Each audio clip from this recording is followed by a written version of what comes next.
Okay, Crendor, what is our big news story of the day? Big news story of the day. I'll tell you what, I got a big one today. Florida restaurant ends Bring Your Monkey Night after 8-year-old bitten by monkeys. Oh, no. This is going to be a dark story. All right, let's do it.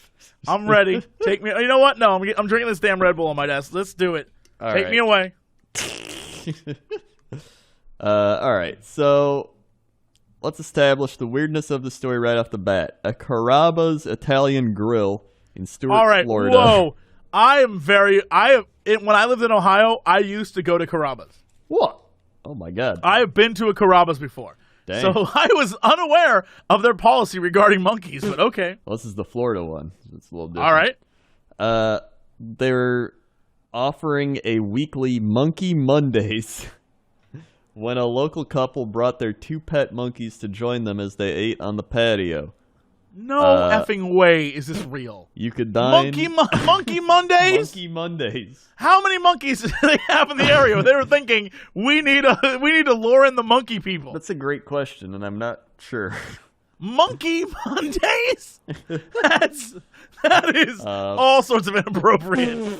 That's not cool at Mondays. all. There's no way. Oh my God. All right. You could dine on Italian cuisine in the company of monkeys. As if that wasn't strange enough, the offer has now been canceled because one of the monkeys bit a kid's finger. Were these monkeys that they brought there to then have you dine with, or were they monkeys that it was like, hey, bring your pet monkeys? I don't know. I think it's bring your pet monkeys. These people brought their pet monkeys. Yeah, but like, how can you guarantee that every Monday is going to be Monkey Monday? I don't know. Are those people going to come every Monday and you just like get to see the monkeys? I have no idea.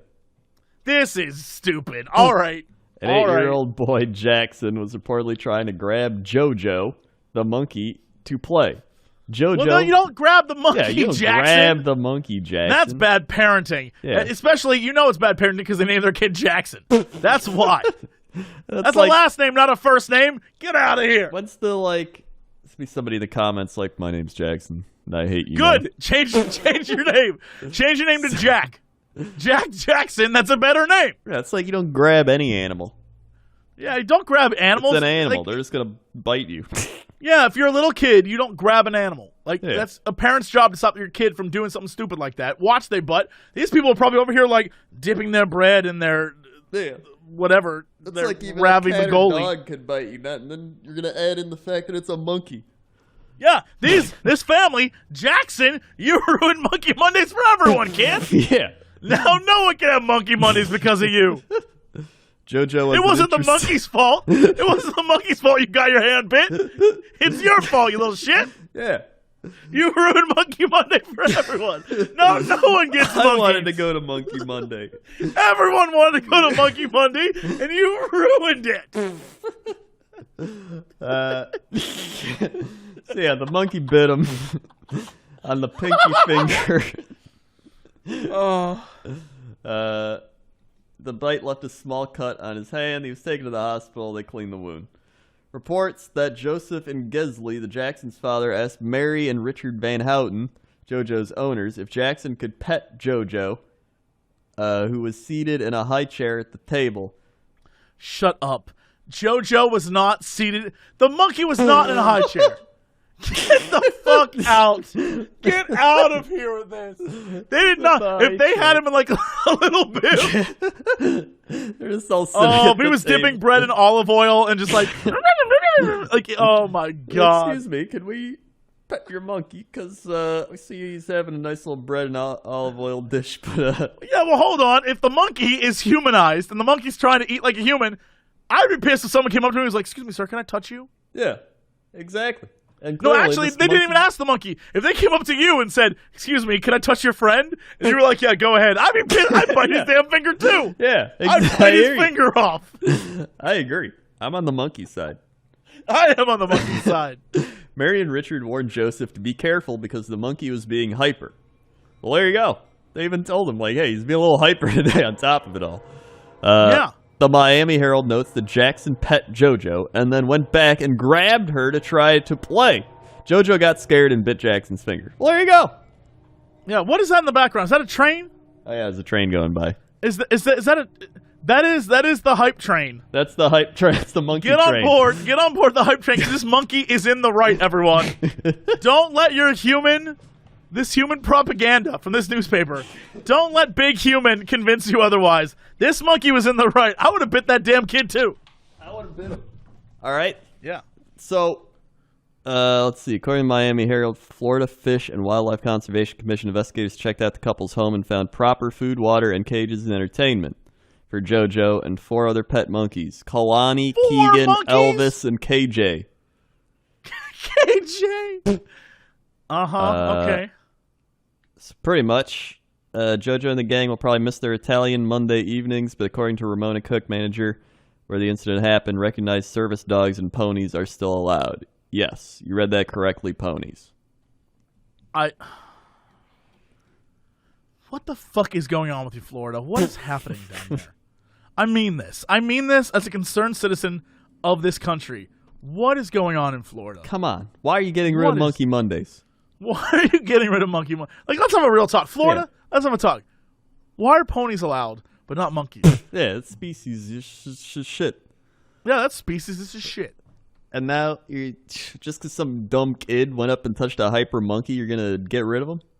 Yeah, they said the monkey was being hyper. Yeah. The monkey is all carb loading. He's sitting there eating bread dipped in sauces and stuff, and he's like eating noodles. Yeah. He is ready to go run around. He's fine. And you had to come up there and touch him with your little greasy ass hands. I know you, Jackson.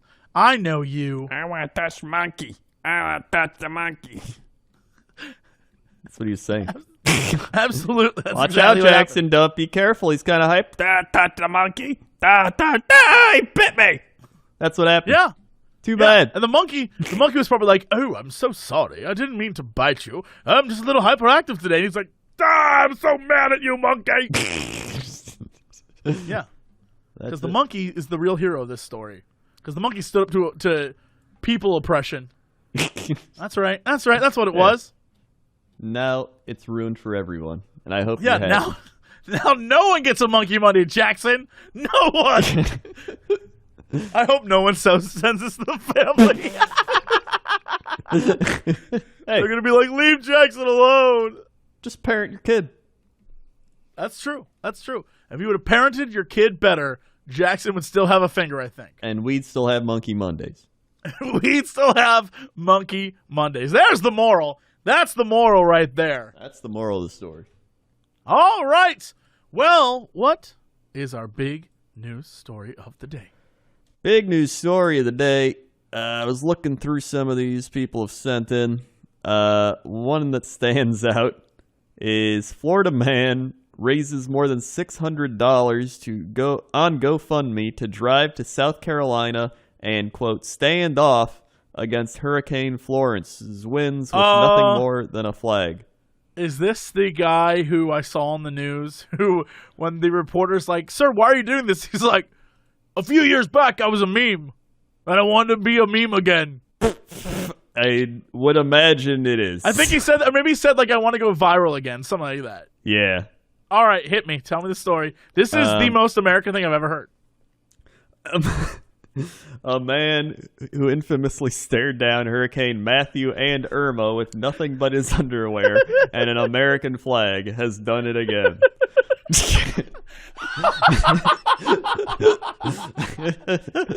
The way this article starts out is roughly equivalent to when they're like, NASA has once again sent a man to the moon. By God, they've done it again. They've done it, by God. This is a proud moment for all Americans. By God, they've done it again. Brings a tear to your eye, really. I just picture a guy with like a scotch and a cigar. He's like, "By God, we've done it again."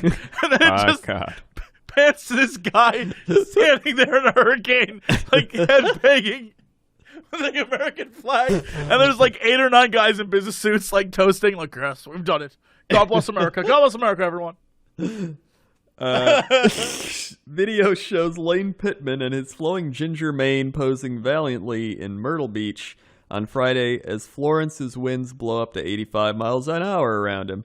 On Facebook, he said, quote, You are weak and small, Florence. Florida man is here. Yeah! I'm Finally. proud to be an American. Yeah. That is. Let me just. There you go. I know exactly what he looks Yeah. like. I've seen this. I saw it this time. I saw it the previous time. Florida man strikes again. Rock music plays in the background of the video that has more than 119,000 views as Pittman waves the flag back and forth. Awnings rip off their hinges and blow in the disastrous winds. The Jacksonville, Florida resident actually launched a GoFundMe so he could travel for his stunt there. Pay for my gas, coffee, and I'll go fight Hurricane Florence. America, baby, we stick together, he said in the description. Yeah, no, I mean, he's an idiot, and he could have been killed. Don't ever do that, but he did do it. He lived. So we will talk about him on this podcast, by God. Yep. We did it again, America. We did it again. Good show, everyone. His GoFundMe is him in South Carolina on a map holding the flag, and Hurricane Florence coming in with Flo from the insurance on top of the hurricane. I guess because her name's Flo, like Florence. Sure, I mean, he doesn't have to make sense. He is from Florida. Like I don't expect this guy to be like look at that. Yeah, I don't expect this guy to be a real snarky A scholar or something, you know. He made $592. That's great. Yeah, $592 out of his $150 goal. Yeah, I mean, he definitely did it. I guess that's worth almost dying. So good on him. Yeah. He made $607. The initial amount saw it was $150.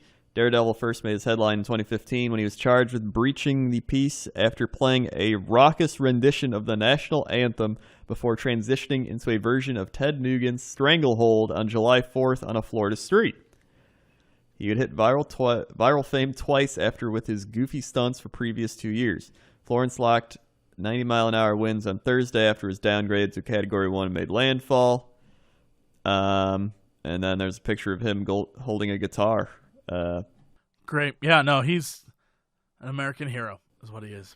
That is an American hero right there. Yeah. It sums up this country pretty perfectly. I mean, that's that. All right. Well, what is our big news story of the day? Big news story. Big news story today, let me tell you. I'm waiting. Huge. It's a huge news story. Biggest news airline passengers' ears and noses bleed after pilots forgot to pressurize cabin? What the shit? Oh my God, that's terrifying. That is terrifying. That's not funny at all. That's not terrifying. funny. People's eyes and noses bled? Or no, ears. Ears and nose. Yeah. Can I tell you, I have not this past year, but in 2017, I flew a lot. And I remember one time I flew up and down 4 weeks in a row, just flying constantly. And by the time I landed, my nose bled like crazy. And oh my God. It had to do with the Pressure going up and the pressurization. Yeah. For a week afterwards, if I sneezed, it was bloody gross. So it definitely happens. Your body can't adjust to all that stuff. It was crazy. Huh. Yeah. That's some crazy shit. I've experienced that. It's terrifying. I was like, am I dying? And they're like, no, it just happens when you fly a lot. And I was like, okay. Well, all right, here's a better story.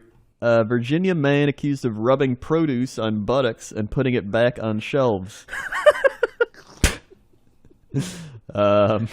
I've often wondered if people do weird shit with the fruits and vegetables and stuff that's there, but okay. Michael Dwayne Johnson was arrested Saturday The afternoon. Rock? I guess so. Michael Dwayne Johnson. From now on, address this man as The Rock, please. The Rock was arrested Saturday afternoon at the Giant food store after an employee called 911 about destruction of property. The Rock was arrested. Let's see. The employee told officers that Johnson allegedly seen picking up produce, pulling down his pants, rubbing the produce on his buttocks, and replacing the produce back onto the shelf. I have a lot of questions. Yeah. Mostly why, but also smart people would just wash their produce anyway, right? Like, no one just goes, because you would assume it's covered in either wax or in some sort of pesticide or whatever weird. Like, I just assume it's gross anyway, and I wash it. So, you're an idiot, butt wiper, but please go on. He's charged and arrested inside the supermarket with 2 misdemeanors: indecent exposure, destruction of property. Let's see. They don't have a motive, and they said that it was apparently fruit, and that's all they know. The motive was fruit? Well, he was doing it to fruit, but there's no motive behind it. Oh. And that's all they know. They didn't get any other information. Interesting. They don't. There's no information. That's it. Again, terrible reporting. That's what's wrong with this country. But here's another story, and I can't find the article, but I found the headline, and I'm obsessed with this now. All right. This is in Texas, which, isn't Florida, but very close. Right. Very close. Great-grandmother and local mayor baits 12-foot, 580-pound alligator with a seasoned raccoon to avenge death of mini horse. That can't be real. This is a real story. Can't be real. This is a real ass story. I can't. The best part is Florida Man has it on his website, and the best part is he has the image where it's the picture of the article, and then he does a search for Florida, and there's no matches. And he's like, "How is this possible?" Yeah, I have a lot of questions about that too. What's it say? Nothing. I can't find the article. I guess a woman's horse got killed by a gator, and so she and the mayor of the town they're in baited the alligator with a raccoon and then, captured and killed it. That's pretty badass. That is pretty badass. Pot shop employee fights off attackers with trusty glass bong. Okay, I'm ready. Let's do this. A Canadian pot shop employee may have just experienced the ultimate bong hit. He used the marijuana smoking apparatus to fight off 3 robbers who were brandishing canisters of bear spray. The attempted robbery occurred last Thursday afternoon. Pause. They tried to rob a guy with bear spray? Well, yeah, it's Canada. You're right. I shouldn't have questioned that part. Okay. We're robbing you, eh? When 3 men entered the store with their faces covered at the recreational cannabis farmers market. The robbers sprayed bear mace on 2 store employees, a man and a woman, but the male clerk didn't let that stop him from protecting his merchandise. Surveillance video shows the clerk grabbing a bong and using it as a weapon. It seems like something. Damn right. It seems like something out of a Cheech and Chong movie, but it worked. The robbers left the store without any merchandise and fled in a white SUV. Officials are still looking for the would-be thieves. Anybody with information is asked to contact the police. Complete video can be seen here. Hold on. We need to see this. We need the complete video. Yeah. Yeah. Here we go. Oh, they come in, they spraying. The dude ducks. Yeah. The dude ducks down to avoid the spray. He covers his eyes. Only one guy sprays. What the hell? Whoa, this is the most Canadian shit I've ever seen. Whoa, bag it up, eh? Bag it up, eh? They just threw a box at him. Yeah, they just threw a box at him. And then he's like, yo, get out of here. What the? All right, I'm going to have to rewind this tape. So, 3 masked men. It's a normal day. They're sitting there. First off, no customers. I feel bad for them. Yeah. Normal day. And then 3 masked individuals, all I'm going to say this, disturbingly thin. All very skinny jeaned. 3 skinny jeaned individuals burst in. And then they start yelling, and one guy is, here's the problem. Only one person spraying bear mace. Yeah. You got one guy trying to go behind the counter, but he takes he doesn't jump it. He goes the long way around because he's very polite. And then there's another person, the guy, of course, in the white skinny jeans, in the back, not doing anything, just sort of involved, jumping around, oh, jeez. Then, as they come around to get the money, this dude with the bong, who looks like, I'm going to say this, Aaron Hansen, Egoraptor. Yeah. This guy who looks like Egoraptor comes out with his giant glass bong and starts swinging. No one has been hit. No one, Everyone backs away. No one even remotely tries to get in a fight with this guy. I don't know why. There's 3 of them and 1 of him. And then he threatens. He threatens them. And then this guy comes out. He wants to go spray him more with some bear spray, but he doesn't pull the trigger. He doesn't do anything. He like points it at his face like, I'm going to get you with this. He doesn't do anything. And this dude holds this bong like a baseball bat and starts swinging. And then these guys just run out. And then I guess they try to throw a box at him, like a crate, but it's a plastic crate. And the guy's like, get out of here. Yeah. And then he swings it, breaks the bong. Now he has no bong. Yeah. But he's still talking shit, and the guys run away. That's incredible. That is so crazy. Those three guys punked out. They went in there so hard, and one dude stood up. You know what? That's like standing up to a bully. Yeah. That's like standing up to the bullies. Those guys came in there like, oh, we got bear spray. And he was like, bitch, I got a bong. And they were like, oh, that's what we wanted. Bullies defeated by the bong. Yep. That's what I would headline. Call the story. The Bear Mace the headline. Bullies. There's the headline. By bong. Bear Mace Bullies beaten by bong. That's a better headline. Yeah. I could write headlines all day. That's all we should do is just write headlines. We should. All right. What is our big news story of the day?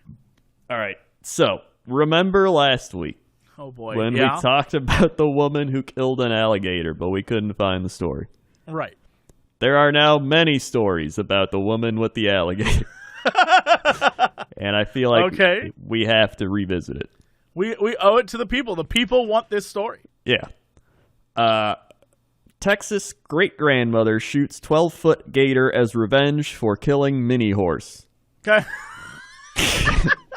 It's still funny. Can I ask you a question? Right. Yes.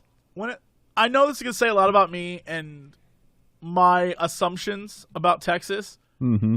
But when it says Texas great-grandmother, in my mind, I want to believe she's like, I don't know, 75. Right. But I feel like she's a 50. Yeah. I think she might be looking like 60s. All right. I guess that makes sense. I guess that's possible. Yeah. I just, every time I make assumptions about the South, when someone's like, my great-grandmother, and they're like, she's 55. I'm like, yeah, okay. All right. Yeah. She looks like late 60s from what I'm seeing. All right. Then she seems like a badass then. All right, continue. I'm not saying that you can't be a badass at 55. I'm just saying like if you're 60-something and you kill a gator, that's even more badass. Yeah. Judy B. Cochran, the mayor of Livingston. Wait, she's the mayor? Yeah, she is. Oh my God. Got her revenge on a 12-foot, 580-pound alligator. She believes ate one of her miniature horses years ago when she killed it on Sunday. Years ago?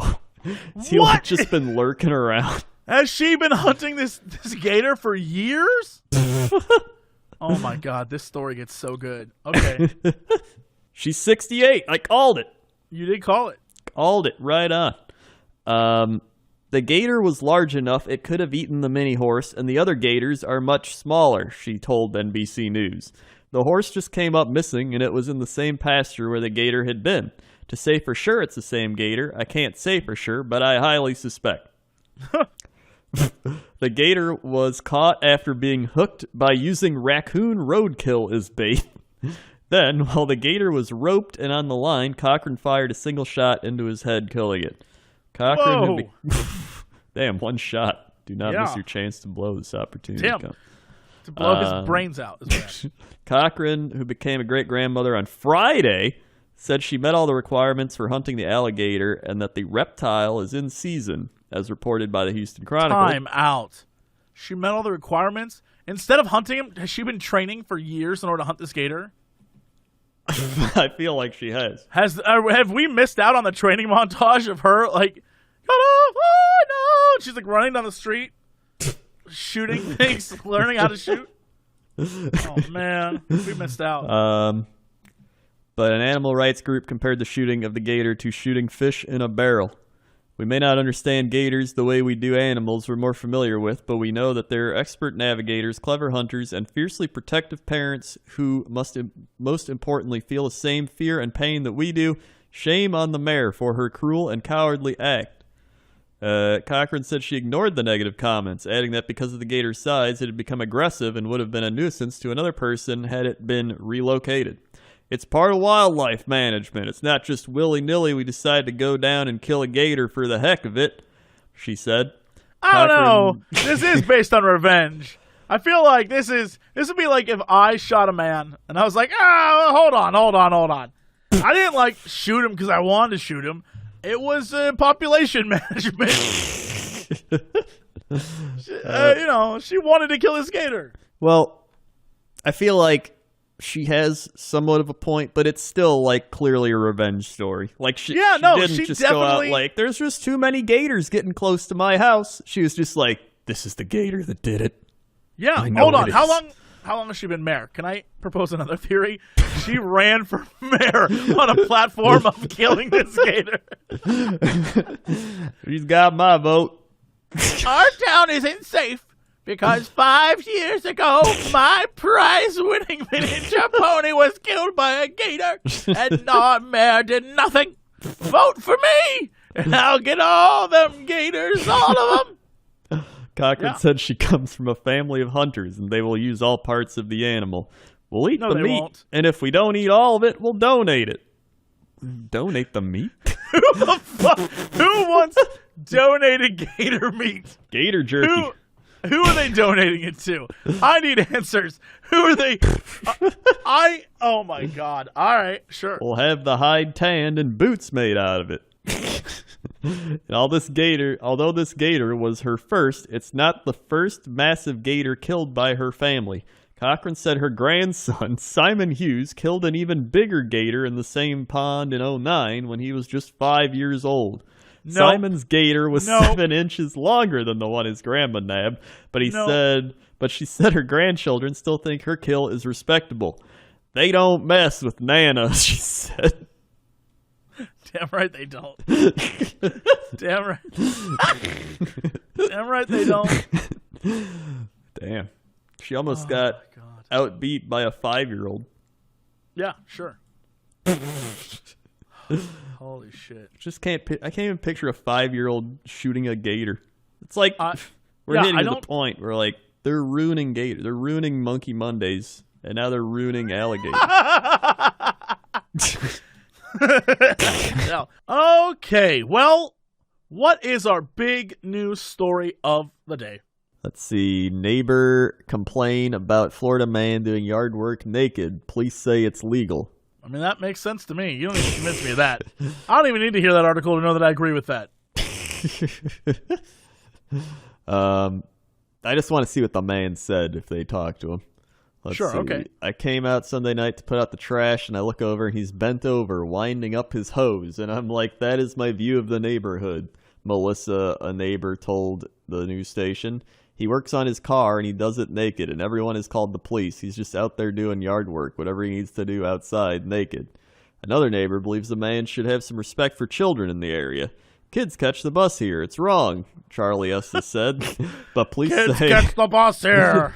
Police say they can't do anything about it as long as the man isn't touching himself inappropriately. Police can't tell the man to put his clothes on because he's on his own property. I have seen these people stand on their front step buck naked, both of them, and talk to a police officer. The sheriff's department told me to turn my head. And they interviewed the man. This is what happens when you all want your personal freedom. This is what it's about. Suddenly, you're pissed off when someone's naked. Well, you can't have it both ways, America. Either you gotta accept a little dingle-dangle in your life, or accept restrictions. You can't have it both ways. He's not hurting anybody. He's just doing his thing. Yeah, I'm on this guy's team. I agree. Let him. If I assume both the husband and wife, let him do it. Yeah. They tried to interview him, but he declined. Said he's a very private person. There you go. I get it. He could, he should be private. Just because his privates are out doesn't mean he's not private. Yeah, exactly. Yeah. Oh, here's a story somebody sent to me. So a man was arrested for offering $200,000 to buy an 8-year-old at Walmart. An 81-year-old man was arrested after he allegedly offered $200,000 to buy a young girl from her mother at a Florida Walmart. By a young girl like that? What? It's so bizarre. All right, please continue. I'm sorry. He also looks very. You don't need to describe him to me. I'm very well aware that he is a creep. You don't need to.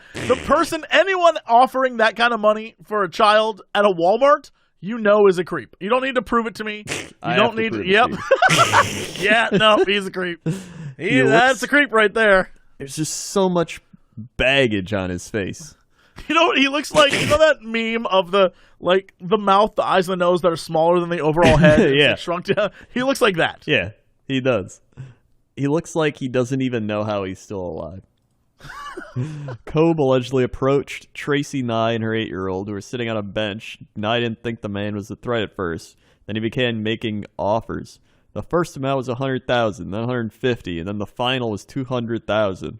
I then said, "No, we have to go." Cobe allegedly also grabbed the girl's arm and kissed her wrist. Oh, gross. Ew. Using security camera footage, credit card payments, police identified him and are investigating whether he was involved in similar incidents. Probably. I'm going to go out on a limb and say an 81-year-old just doesn't decide to be a fucking creep. It's such a weird thing to have. Like, you're just sitting there, and then some guy's like, oh, $100,000. Like, what? Did I ever tell you, years ago when I was in college, I was waiting for a bus, and while I was waiting for the bus to arrive, a guy pulled up in a car and was like, "Hey, come on, get on in. I'll take you where you need to go." I was like, "No, I'm good." He's like, come on, I'll take you." And I was like, "No, I'm good. Thank you, though." And he's like, "Come on." He opened the car door and he's like, get in. He's like, "I got drinks and stuff." And I was like, "No, thank you. You made it weird now, sir." And I turned and walked away. He's like, "Fine, be that way." And slammed the door and drove off. And I was like, what the shit was that? That is pretty weird. I think that guy was trying to drug me and kill me or some shit. Have his way with my butt. I don't know. I have no idea. Jesus, that's but it happened. And I was like, what the hell? No. Why would I get in a car with you? I think something happened weird like that with me when I was a kid. I remember at the grocery store, and then I remember I think I was 7 or something, some weird old man with a mustache. This is when we find out that your parents aren't really your parents and you were raised by crazy grocery store people. I'm not ready for this. Nah, it could be a dream, but it could have happened. There's there's a 50% chance this happened. And he was just like, "Hey, how much for him?" And my mom was like, "What? No, it's not for sale." He's like, "Aha," and walked away. Part of me, my 7-year-old brain or something, remembers that, but part of me feels like I also dreamt it, and I'm not sure. Yep, I feel like that definitely happened. Do you? It probably that definitely happened to you. I believe that in a heartbeat. Either way, there's some weird people out there, everybody. Yeah. And don't sell your kids. Yeah, Jesus Christ. We'll give you some tips. Don't sell your kids. Don't get in a car. And don't trust anyone. Don't even trust us. Especially, here's the real truth. This is all with old weirdos. If the younger they are, trust them even less. Yeah. So there's definitely a bell curve of if they're 80, 90 years old, don't trust those people. They're like, come on, get in my car. Don't trust them. Yeah. 60, 70, trust them even less. Yeah. All right? 50, 40, do not trust those people. They are bad people. Yeah. 30, 20, those are psycho killers. Do not get in the car with them. But then the bell curve comes back down. You start to get to 10-year-olds. If a 10-year-old's like, get in this car. Come on. Maybe get in the car. I don't know. Maybe you do that. If a baby's driving a car and the baby's like, come on, get in the car. Maybe you go on that adventure. It sounds like it's out of a movie. It's pull up, hey, get in the car. It's like, hey, you're not old enough to drive. It's like, they said, get in the car. It's like, all right. Where are we going? The bell curve goes back. At that point, if a baby, if a 105-year-old's like, get in the car, maybe you get in that car. Who knows what's going to happen? And if it's a 10-year-old and a talking dog, definitely get in the car. Get in that car. That's an adventure waiting to happen. That's prime cartoons. It's we're going to the moon, and you're like, we can't go to the moon, and it's they start flying to the moon. Yeah, I think a talking dog negates this entire thing. Because if a talking dog shows up, no matter what the age, although still, never get in a 20-year-old's car because those people are killers. But I disagree. 25-year-old talking dog, they probably got some, like, conniving plans together. that's what I'm saying. Like, 25-year-olds, no, don't trust them. They're evil. I don't trust But 35, it's a little more trustworthy. If there's like a 55-year-old man and a talking dog, that's going to be like a father figure to you, and he's going to take you on an adventure. And the talking dog's going to be like, here we go again. Yeah. But if there are no talking dogs, don't get in people's cars. Don't do it. Just don't do it. Don't do it. Just don't do it.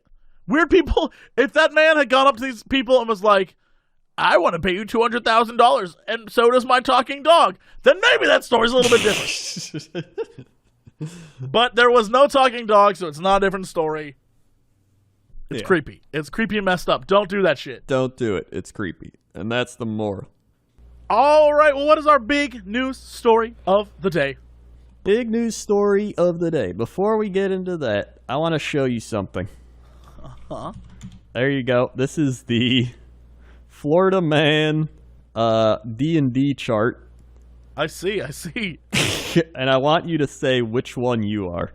Okay, so let's see here. There's Chaotic Good is Florida Man fired from documenting 6 months worth of farts at work. Yep. That's Chaotic Good. True Neutral, Florida Man who survived shark attack has also been bitten by rattlesnake, struck by lightning, and punched by monkey. Very nice, very nice. Yep. Neutral Evil. Florida man arrested at local park for practicing karate on swans. I mean, yeah, I kind of get that.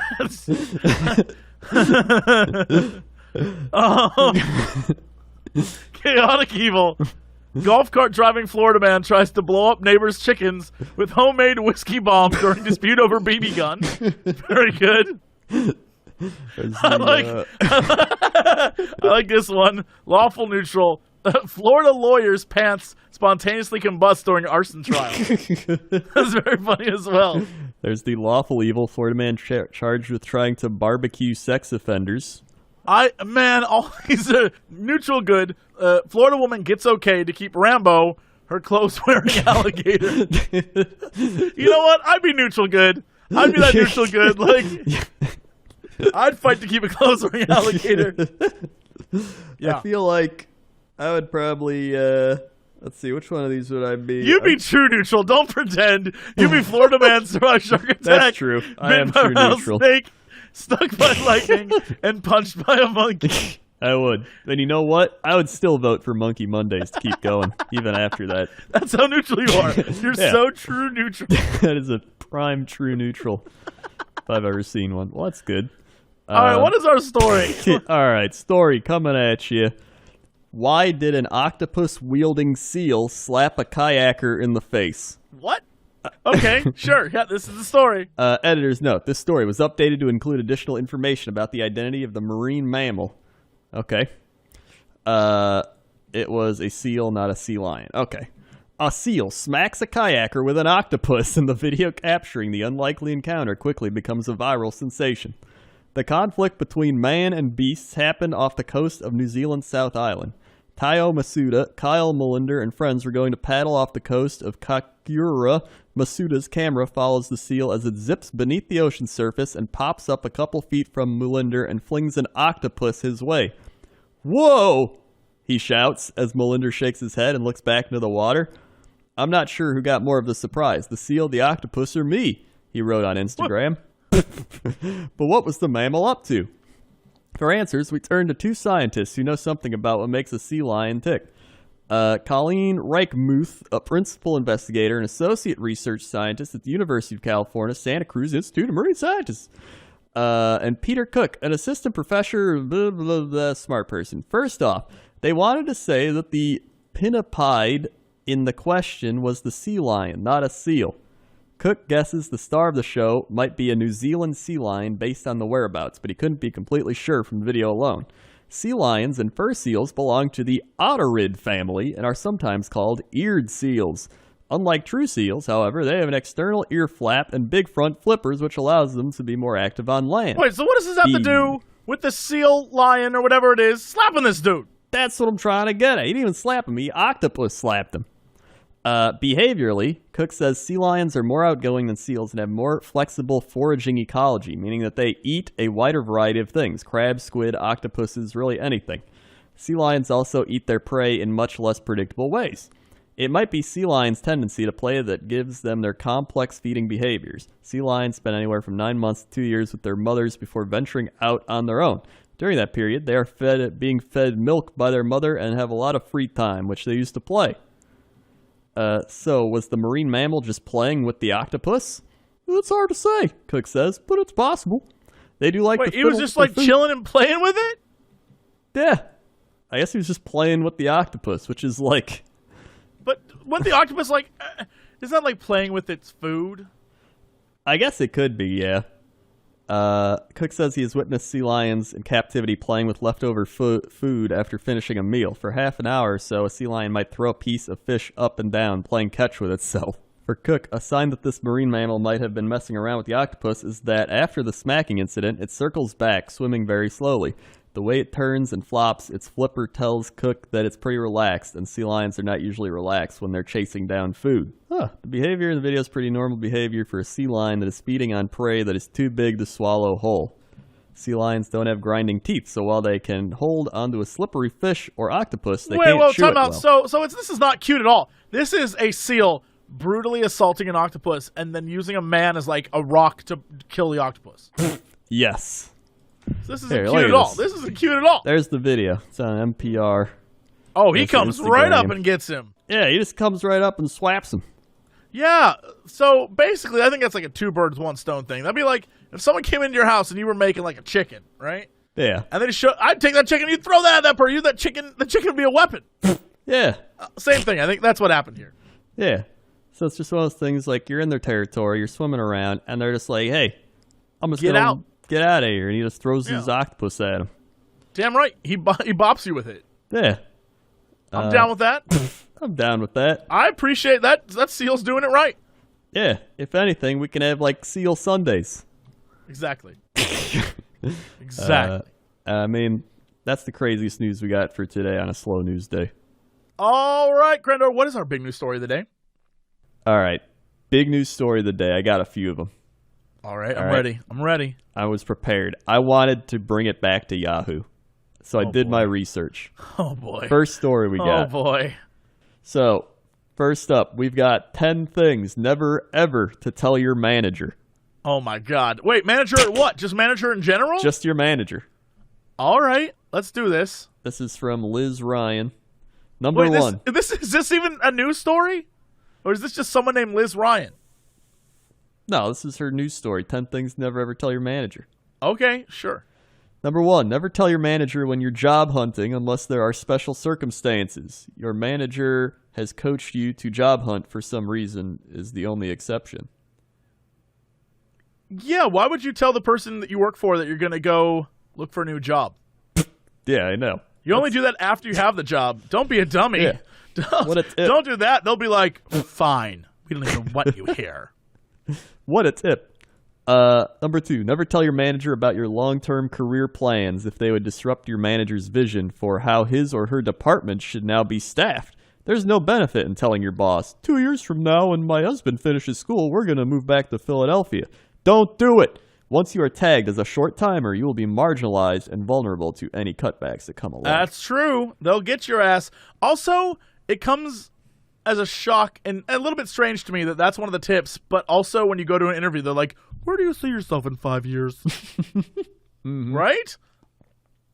They just want you to be like, moving up in this company, of course. That's exactly what they want to hear. That's the real tip. Like, doing the best I can for you, sir. I just really hope giving one it day all. I can become a manager. Yeah. And interview people. And give them the dream job. Yeah, as you rise through the ranks, sir, I would like to do so underneath you. I could feel like I could be a really positive manager under your leadership. Like that kind of BS. Yeah, and then a week later they're like hired and they like post on Facebook like, man, my job sucks and manager's an idiot. And then they comment, they're like, hello, Clarissa. I am reading this. Yep. Never tell your manager anything you heard in confidence from another employee unless it is a safety-related issue. Even if your manager is dying to hear the news and thanks you profusely for sharing it, he or she is also smart enough to know that if you give up other people's secrets, your manager can't trust you. Yeah. Don't gossip at work. There you go. There's your lesson. There's your lesson. Never tell your manager personal financial situations. If you are struggling to make ends meet, your manager may worry that you'll leave for a higher paying job. Or that you're corruptible by the kingpin. One of the two. Yeah. I've watched a lot of Daredevil this week. Number 5, never tell your manager your personal drama. When people are bored, they will happily listen to friends and family gossip, but later they will wonder, why is this employee's life always in turmoil? Get your advice and moral support from somebody else, not your supervisor. Yeah, we have a sponsor for that. Oh, yeah, we do. We can't mention them because they're not sponsoring this week, but we have one of those. There's always someone out there who's willing to listen. Also, look at this picture they use. What? Okay. She's just like, and everyone's like, look at her. That's really funny. This poor woman's just like, my life is in ruins. And the guys in the background is pointing at her. Look at her. Look at her. This woman over here is like, she's a mess. What a terrible picture. What a terrible stock photo. All right. Never tell your manager that you don't like the company or don't respect the leadership team. Yeah, no shit. Yeah, what? Okay. Never tell your manager that they need to deal with another employee's issues. If your manager doesn't have a problem with one of your coworkers, then your job is to back off and practice your deep breathing. It depends on what the coworker's doing. If the coworker's like rubbing his ding-dong on your ass all day, you should go to the manager. Yeah. They do say, unless they concern safety or another serious issue, your coworkers' challenges are none of your business. I mean, it's like just use common sense. The article, yeah, a lot of this okay, is just common sense, right? Never tell your manager that unless X or Y happens, you will quit your job. No one likes an ultimatum. I don't know. I mean, if there's like always pee on the toilet seat, maybe you should be like, if you don't fix that, I'm gonna leave. Yeah. Like, I don't want to have to deal with pee on the toilet seat all the time. Like, that's a problem in this office. Yeah, like sometimes you gotta go there. All right. Yeah. Is there a caveat on this one that's like, except if there's pee on the toilet seat? No, this is the shortest one. It's just that. They're wrong. Also this is wrong. There's also another stock picture there. There you go. One of those people is like really focused on solving the problem, and the other is the guy staring at that woman's boobs. That's what I first noticed. She's just like, are you looking at the work? And he's just like, the look boobs. at the boobs. Like, stock photos. Classic stock photo. Classic stock photo. Number 9, never tell your manager that you want his or her job, even by saying, one day I'd like to have a job like yours. Far in the future, of course. Oh, so I was wrong. So you don't want to go in the interview. Basically what you want to say is, put me wherever the company desires me. Yeah. Or some weird ass shit like, okay, all right, sure, whatever. Yeah. They also, I love these. There's another one. It looks like he's like, oh, yes, okay, resume. What else should I put on here? These stock photos are really bad. He's just like writing They're his not name. good. Yeah. What's my name? He's just thinking really hard. Wait, was that for the I'm going to be a manager one? Yeah. Why? It's just a guy thinking about, like, really hard about writing something. I know. That's why I'm like, I don't get it. All right. And number 10, never tell your manager that you feel overqualified and stuck in your job. Sometimes managing your own career takes up and... Who wrote this? Was it an office manager who wrote this? Who is this by exactly? Because this definitely sounds like, don't ever try to do anything. Just be a nice grunt. Liz Ryan of Forbes. Oh, Liz Ryan of Forbes manages offices. She was a Fortune 500 HR SVP for 10 million years, but was an opera singer before she heard of HR. Yeah, no, she sounds terrible. And then, wait, hold on. My book, Reinvention Roadmap, Break the Rules to Get the Job You Want and the Career You Deserve is here. But she just said don't break the rules. That's what I'm saying. She just wrote an article about break the rules, and she got a book that says break the rules. Which one is it? This is exactly the kind of thing you'd expect from an opera singer / PR, like HR manager. Yeah, it makes no sense. Like, you got to break that mold. Shatter the thing. But don't go too far out that mold, Obey the rules. Don't talk to your manager. It's like, what are you talking about? Like I said, it's exactly the thing you can expect from an opera singer turned HR manager. Absolutely. Oh, my God. She's also got an article from 3 months ago called "The Moment I Realized I Was Working for an Idiot." See? This goes back. What if your manager's an idiot? Oh, yeah. This is some. We got conned into this article. We got conned We hard, got conned. Dude. Oh, she doesn't know what she's talking about. Get me out of here. We got Genghis conned. We got Genghis conned. The other one I want to do was a classic Yahoo article, 13 of the best jobs you can do from home. Okay. All right. So this is a classic Yahoo. All right. Yeah, this sounds like a good Yahoo article. All right. All right. Let's see what we got here. We have the job, Airbnb host. What? Perfect for someone with spare space. Hold on. What was the title of this thing called again? 13 of the best jobs you can do from home. How is opening your house to people who are literally just there to damage it? How is that good? How is that good? I don't know. And then you would have to, go to a guest house or something? You, have to cater to the whims of hipsters who show up to your place and, they don't have the right shampoo in the shower. And there weren't enough towels for me and my 8 friends staying in this one bedroom. 1 star. Yeah, are you kidding me? Oh, that sounds terrible. Already, it's looking bad. All right. Number 2, we got pet sitting. Pet sitting? You're responsible for the life of another pet. I know. Of someone else's pet. That sounds terrible. Watch people's pups get paid for it. Easier than babysitting. Pet sitting for out-of-town dog owners. No, it's not. You start watching dogs. You have 3 dogs in a house. One of those dogs kills another dog. You're responsible. Your ass is done. Damn, dude. That's the hard life of pet sitting. Yeah, no way. Get out of town. All right, next up, we've got virtual assistant. What? Someone who is very organized with the ability to multitask. Many companies hire self-employed virtual assistants to save employment costs. You will perform typical office duties from home, such as replying to emails, managing calendars, entering data, and assisting with social media. What? That sounds like a stupid job. That sounds like you're getting scammed. That sounds like, the kind of person who would tell their office manager that they're not looking to replace them. You know what? Well, I'm fine just doing nothing at home and not having any motivation. I'm all right with that. Then the actual person lost their job working there. They're just like, have fun finding someone else to do my job. And they're like, I found a virtual assistant. Yeah, we can get someone to do this at home, idiot. Oh! Next up, we got transcriptionist. Oh, perfect someone who just transcribes stuff? How do you do that?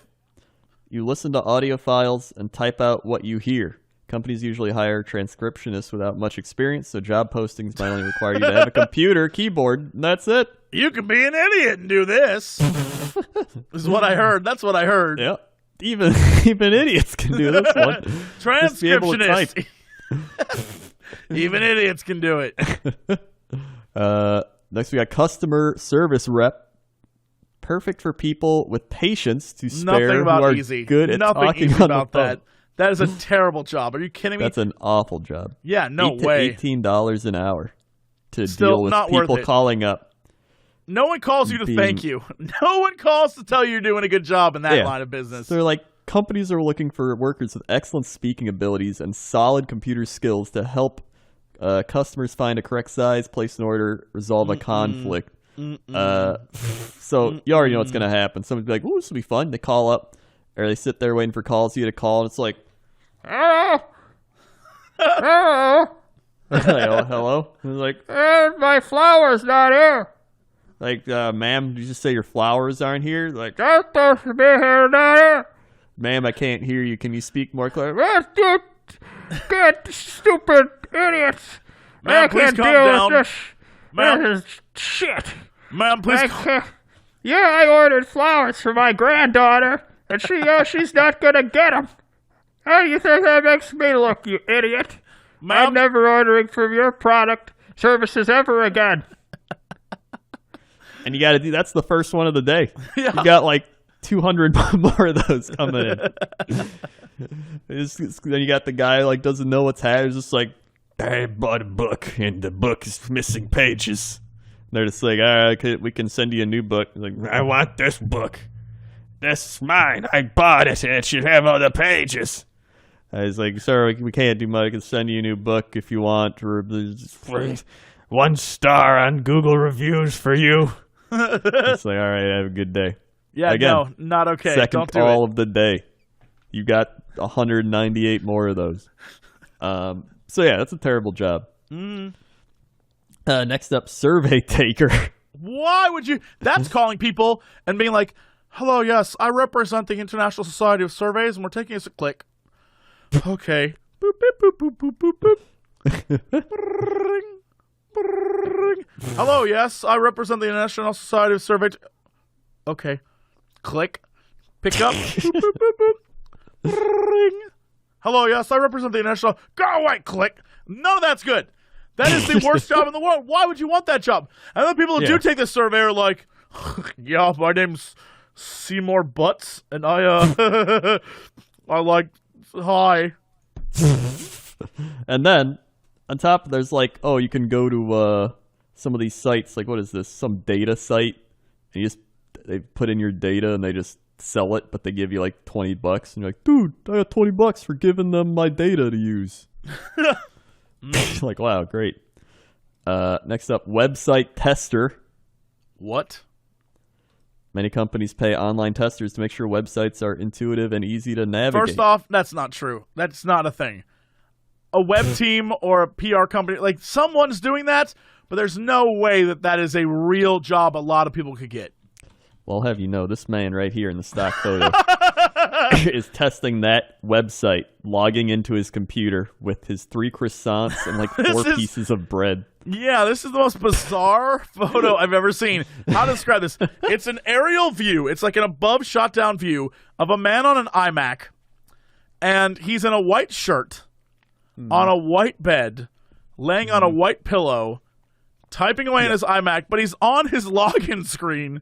Yeah. And then on one side of him is a white plate with 3 very thin, weird-looking croissant. And then on the other side is another white plate with 4 pieces of bread. Yeah. What? They could have went with like strawberries or like, food that most people would eat that isn't 4 broken Maybe up this pieces of picture, the original picture title was called Bland.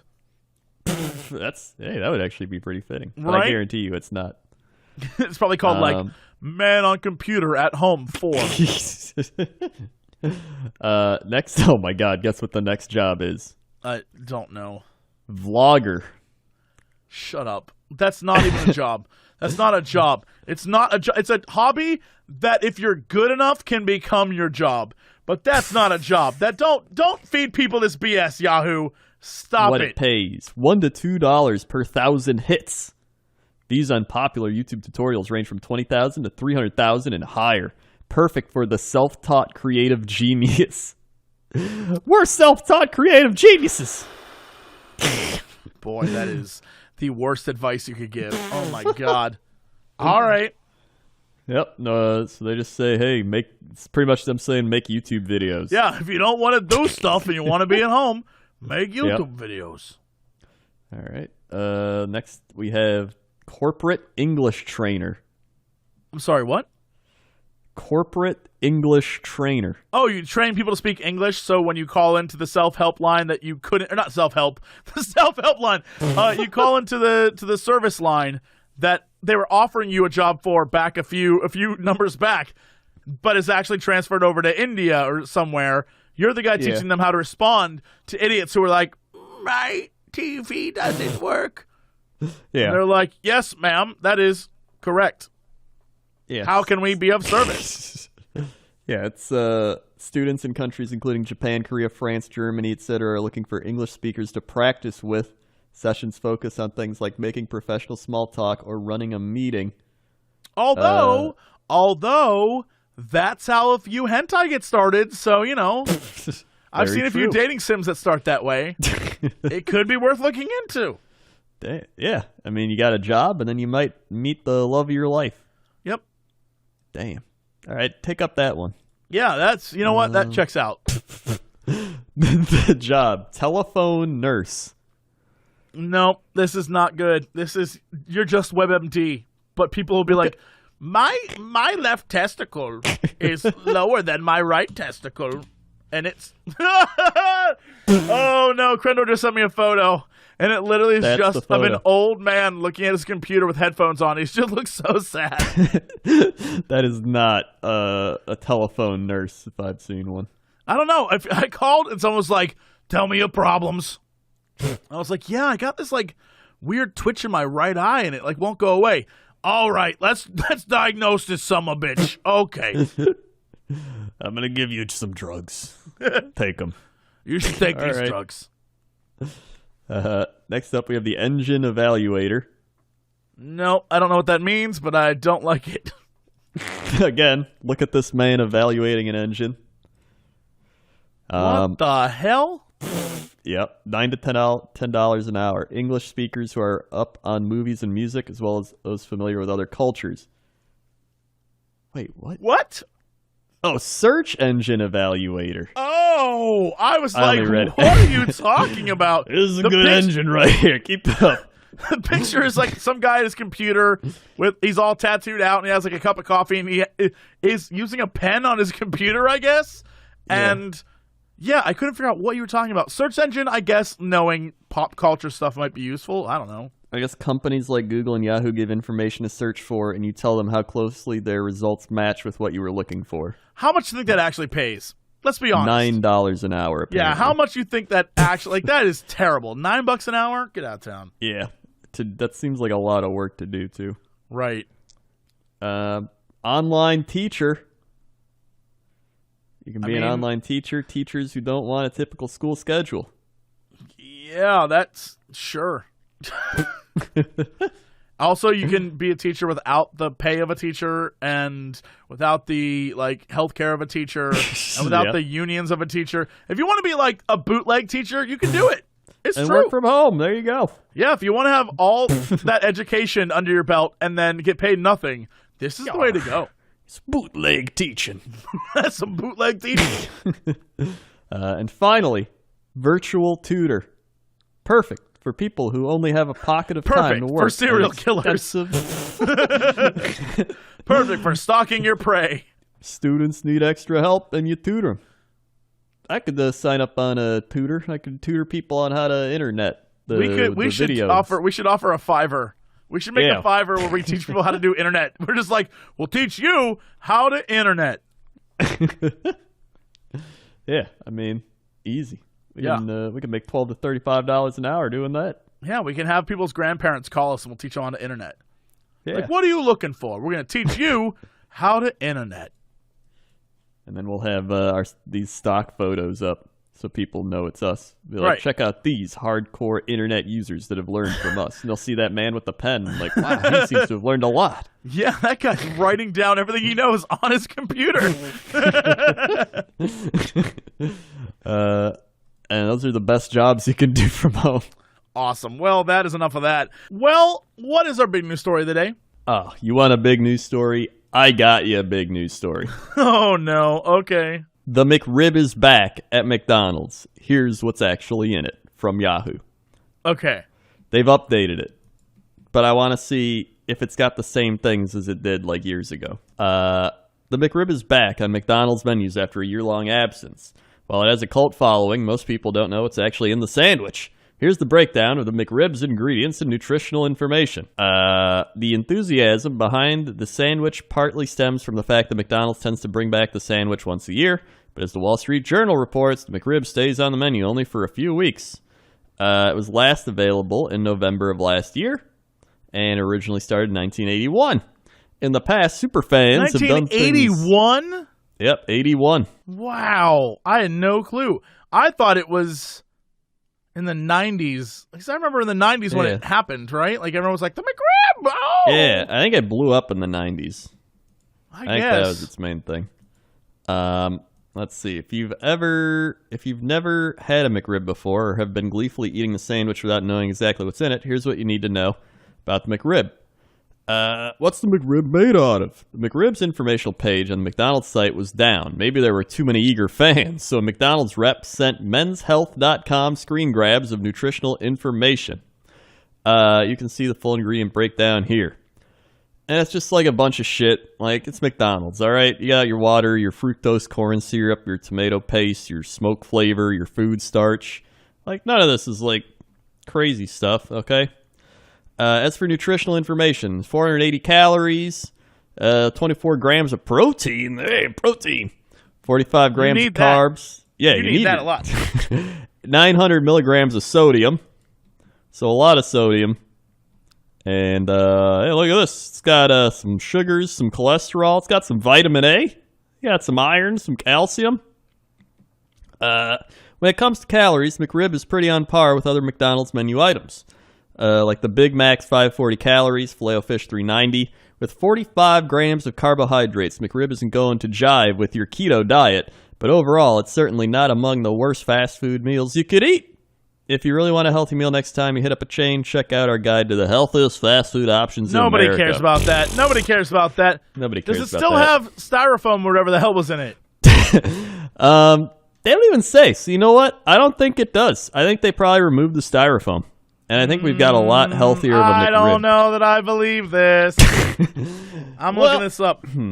This website says that it has propylgylate. I love propylgylate. It induces stomach hyplasia and cytotoxicity. I love stomach hyplasia. Mm-hmm. It's my favorite kind. Ingredients for the McRib sauce. Number 1, water. 2, high fructose corn syrup. High fructose, not just fructose. High fructose. Tomato paste, distilled vinegar, molasses, smoke flavor, and then beet powder. Oh, beets! That's perfect for you. Hey, beets! Look at that. Let's see. Polysorbate 80. Let's see. Why should I avoid it? Let's see. Our daily lives see us exposed to toxins. We breathe them in, polluted air. Modern life's largely toxic, yada yada. What is it? It's a lesser-known synthetic compound. It is an amber golden colored viscous liquid. Vicious? It is made from polythexolated sorbitan and oleic acid. What does it do? It is used as an emulsifier or defoamer in foods, vitamins, medicines, and vaccines. It is used as a defoamer for the fermenting process of some wines and also to bind some ice cream and other puddings to keep their creamy texture without separating. This website that I was looking at to get me information on the weird-ass things that's in it is also a website that, as you scroll through and look at the ingredients, it has an entire paragraph on wheat and soy and how that is what you should really be worried about in this. Meanwhile, it has monocalcium phosphate, guar gum, calcium peroxide, calcium propanate, all sorts of crazy shit. But it's like, it has wheat and soy, so watch out for that. Also, this is a website that on the side, there's a picture of Madonna and a picture of Satan, and it says how some of the world's elite use black magic rituals to conjure up entities for more power. So yeah, I feel like this wasn't the best site to go visit. Here's the thing. Like, can this probably be bad for you? Yeah, if you have it every day or drink like a whole glass of it or some shit. Like, it's just in a pickle. Like, come on, your body can handle that. Yeah, a McRib is something you should not be eating all the time. In fact, you probably shouldn't eat it more than once a year. Listen. But if you do eat it more than once a year, make it McCox and Crendor. Exactly. Now's the time. You can do it. It's back. It's back. It's time. Well, it's like we said with the other McDonald's menu episode. It's like they don't have the jalapeno cheeseburger anymore, right? They do not. Not that I'm aware of. But you can get a McDouble and put it on there. Yeah. Yeah. So then, get a McDouble and put it on there. Yep. There you go. Or even a McChicken. Oh my God! If you get a McChicken, that has to be a McCockadoodle Crendor. The McCockadoodle Crendor. Yeah, the McCockadoodle Crendor is the chicken sandwich version. The McOxadoodle Crendor. Very nice. Much better than mine. That is the McChicken version. Mm-hmm. And then if you put fish on it, it's a McCod in Crendor. McCod and Crendor. Oh, Yep. my God. That's genius. Yep. So that's the fish, the chicken, the double burger. There has to be. If you put the entire contents of a Happy Meal, a McKid in Crendor. Wait, the double burger's the McCow and Crendor. No, that still has to be McCox in Crendor. Yeah, but I like the McCow. God damn it. Listen, all I'm saying is those are some top quality things. Just put shit on the McRib and tweet us pictures of it. Yeah, just send us pictures of things. The more stuff you can fit on a McRib and prove that you've eaten it, we will like that more. Yeah, if you put like 20 different items on it, oh my God. Oh my God, did you see that I trolled McDonald's on, let's see, I think it was like Monday or Tuesday. I was like, if I win the Powerball on Twitter, I'm buying 1.3 billion people a McChicken. Then McDonald's said, 1.3 billion new friends are a great investment. To which I replied, I said I'd buy 1.3 billion people a McChicken. That means a single McChicken. They'll have to share. You got him. You got him. I trolled and destroyed McDonald's in that one tweet. They didn't even like that tweet. They didn't even reply. You really got him. I got him. You really got him. So, I mean, come on. I'm not going to buy all those people a McChicken. Yeah, there's no way they'll reply to your stuff now because you got them. Well, yeah, now they don't even follow me. Yeah. But hey, that's all right. We can still use their food for our menu. They could have followed you if you had just, tried. No, I don't do that. I feel like that was an excellent news story, and we don't need another one. So we'll wrap it up there. Okay. What is our big news story of the day? Big news story of the day. Big news. Florida man who climbed down well to prove he can get back out, rescued by firefighters. All right, I'm in. I bite. Volusia Country Fire Rescue had to rescue a man out of a 30-foot deep well in DeLand after he climbed into it and couldn't get out. He wanted to go down the well just to say that he did it and to get out of it. Unfortunately, he didn't have the strength to get out of it. The department called in its technical rescue team, which is specifically trained to work in confined spaces with ropes. The team spent more than an hour working in the dark to get the man out around 2 a.m. on Wednesday, Halloween morning. The team got the man out with just a few bumps and bruises. Luckily, he was awake and conscious. He was talking with us the whole time. He said he was thankful that the operation was successful. It has been quite a while since we had to get a real person out of a well. You know what? You're right. We haven't heard a lot about people falling in wells as much as they used to. Yeah, I just remember that Simpsons episode where Bart fell in the well. I do remember that. Wow, that was like when the Simpsons actually had plot lines. I know. That was a good one. Let's see. This well in DeLand is one of many in the area, and SMOAC said people need to be careful to avoid repeat scenarios. When you come across an open shaft of any kind that goes down into the well, stay away from it. Good advice. Solid advice. We need to get it marked and sealed up somehow and get a barrier around it so we can try to prevent people from going down in these things, especially on Halloween, he said. A lot of people do crazy things, pranks, and all that kind of stuff, so we are asking that if you come across anything abnormal, stay away from it and don't participate in any types of activities like that. Listen, the guy was going to do it no matter if you had a sign there, no matter what you did. He was going in that well to be like, I can get out of it. While looking at this article, there was another article on the side that I just wanna drop on you real quick. All right. Jacksonville, Florida, of course, Florida man. Right. A Florida gas station owner says she is battling a bizarre problem: customers using the microwave to heat urine.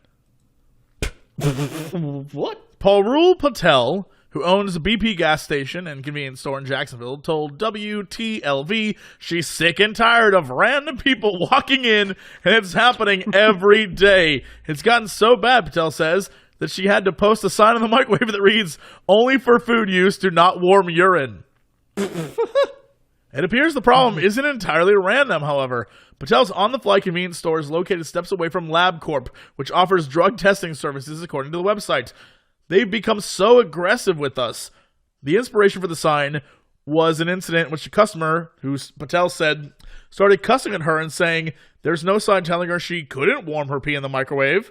LabCorp did not immediately reply to the request for comment. I get what's going on. These are people. So it's a drug testing place for jobs, right, across the street. Right.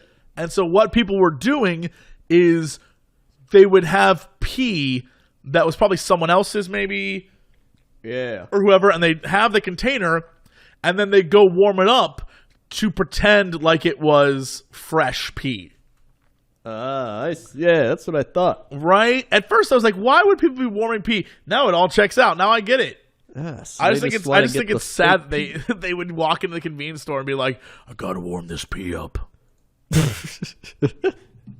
Yeah, I mean, But that's Florida. That's Florida. that is Florida. You would think they'd just use cold pee. No, you can't, because you have to take it to the testing facility. If it's cold, they're gonna be like, it's not your pee. That's what I'm saying. It's Florida. They'd be like, "Here's my pee," and they're like, "Why is it cold?" And they're like, "Oh shit." What? You're right. It is Florida. I'm such a fool. Maybe they got smart. You know what? I don't believe that for a minute. Actually, I do. I bet in Florida, they're very smart about crime. All that shit. Yeah. Actually, you know what? No, that's not true. I take that all back. We wouldn't have Florida Man if that was the case. Yeah. All right, Crendor, what is our big news story of the day? All right. So our big news story. Oh, boy. Here we go. We've had multiple people tweet this. Uh-huh. But there's a new story on The Watcher. Oh, my... What? Yes. We have a new story from 5 days ago. The Watcher. A family bought their dream house, but according to the creepy letters they started to get, they weren't the only ones interested in it. Wait, this is the same story, though, right?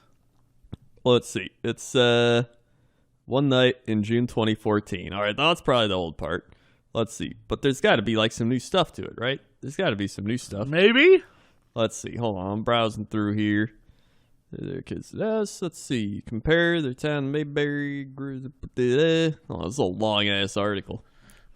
Wow. Why is this article so long? I don't know. Oh, there's like, wait, is this pictures of the Watcher house? By the end of 2014, investigation stalled. Okay, we know most of this. Investigation stalled. I just want to know, like, the new stuff. Where's the new stuff? Let's see. Violet. Wait, what the shit? After the planning board's decision. Wait, hold on. All right, this sounds new. Okay. Okay. Let's see. The broad uses still had to figure out what to do with 657 Boulevard. Their lawsuit was pending, seemed unlikely to succeed. In spring of 2016, they put 657 back on the market, hoping it might garner some more interest, given how many people had reacted to the letters, saying they would have ignored them and just moved in. The broad uses held a well-attended open house, after which Derek and Maria spent hours researching every person who signed in, comparing their handwriting to the Watchers, but each time a potential buyer expressed interest and met with the Broaduse's lawyer to read the letters, they backed out. Some cocky guy from Staten Island said, "Fuck it, I'm gonna get a house at a discount," Derek recalled. He read the letters, and we never hear from him again. Let's see. They wanted to divide the house. They thought they could get $1 million for the lot. Subdivisions like this had become common in Westfield. When the proposal was publicly announced, Westfield's Facebook groups lit up. Some expressed sympathy for the broad uses, while others pointed out real estate is always a gamble. It's a gamble whether or not you're going to have a psycho outside writing you letters. A typical Facebook convo went like this. Sounds like the whole Watcher thing was a ploy. The owners are good people, not a ploy. Okay, I know nothing about them.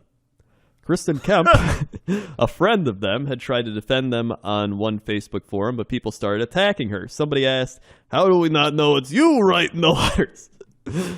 When the planning board met to decide the application in January 2017, it had already devoted a 3-hour hearing to the issue. More than 100 residents showed up. One of them, who lived across the street, had a daughter in the same grade as one of the kids of the broad uses, had retained a lawyer to fight the proposal. After a quick discussion about Wells Fargo branch who wanted to use brighter light bulbs than the town allowed, the room grew tense as a suburban planning board meeting that is as tense as a suburban planning board meeting could get. James Forrest, the attorney, explained the 3-foot exemption was as narrow as the easel, blah, blah, blah. Okay, what happened? Hearing lasted for hours, during which there was little discussion of the reason they'd been driven to tear down their dream home in the first place. Has anybody thought whether or not this is a lunatic who did this and has been apprehended? I mean, I did. Putting up 2 houses, there's going to stick out like an old client of mine in Texas told me. What? It's going to stick out like a dog's balls, said Higgins. What? What? That's what Higgins said. Well, some of the neighbors expressed compassion. Their focus remained on what Broadus stood to gain financially. They rejected the proposal. What was the proposal? Oh, they wanted to tear the house down. It got rejected, I think. Let's see. Property tax. Let's see. 2 weeks later, Derek went to 657 to deal with squirrels that had taken up residence in the roof. The renter handed him an envelope that had just arrived. Quote, violent winds and bitter cold, to the vile and spiteful Derek and his wench of a wife, Maria. Whoa! What the shit? Whoa! All right, let's see. What happened here? This letter in 2.5... Gotcha. Okay, so what happened is after the board said no, they managed to rent the house out. Yeah. Okay, all right. Let's see. And it was dated February 13th, the day after the Broaduses gave depositions in their lawsuit against the Woodses. You wonder who the watcher is? Turn around, idiots. The letter read, maybe you even spoke to me, one of the so-called neighbors who has no idea who the watcher could be. Or maybe you do know and are too scared to tell anyone. Good move. The letter was less stylish and more wrathful than others, and it seemed the writer had been closely following the story. They had seen the media coverage. I walked by the news truck when they took over my neighborhood and mocked me. Derek's surreptitious investigatory efforts. I watched you as you watch from the dark house in an attempt to find me. Telescopes and binoculars are wonderful inventions. In an attempt to tear down the house. 657 Boulevard survived your attempted assault and stood strong with its army of supporters barricading its gates, the letter read. My soldiers of the boulevard followed my orders to a T. They carried out their mission and saved the soul of 657 Boulevard with my orders. All hail the watcher. The renter was mentioned. He was spooked but agreed to stay if the Broaduses installed cameras around the house, and the letter indicated revenge could come in many forms. Quote, maybe a car accident, maybe a fire, maybe something as simple as a mild illness that never seems to go away but makes you feel sick day after day, after day after day after day. Maybe the mysterious death of a pet, loved ones suddenly die, planes and cars and bicycles crash, bones break. What? What the shit? The Watcher becoming violent. The shit? It was like we were back at the beginning, said Maria, but it also meant fresh evidence that might help invigorate the investigation. Derek took the letter to police headquarters, where a detective looked at the neighborhood map and traced a circle around the house 300 yards in a diameter, suggesting the Watcher must be somewhere in there. Derek drew one much closer, in my view. It's one of 10 houses in the world, he said. The Broaduses continued to press the case, but there still wasn't much law enforcement to go on, and it was possible to look up and down the street and see the Watcher in practically anyone. Residents mentioned to me a teenager whose father had grown up around the corner, and a man who sometimes walked around the neighborhood playing a flute. What? What? Don't blame the flute guy. He's just Come a flute on. man. It's just a guy with a flute. Yeah. An elderly couple behind the house had been there 47 years. The husband was the man Bill Woodard had been seen sitting in a lawn chair looking at the Broaduses' house. One of their kids had married a man who grew up in, of all places, 657 Boulevard. But these were bits of info that could mean everything or nothing depending on how you looked at them. Broaduses sent new names to the investigators whenever they found something odd, but their greatest fear was that the Watcher could be someone they'd never expect. One day, last spring, Derek picked me up at the Westfield train station, drove past 657 Boulevard, which he and Maria tried to avoid unless they had to pick up the tax bill. It's all beautiful trees and beautiful houses, but all I feel is anxious, Derek said. Sometimes I wake up in the middle of the night thinking, what would my life be like if this didn't happen? We lost Christmas a couple times, and you don't get that back.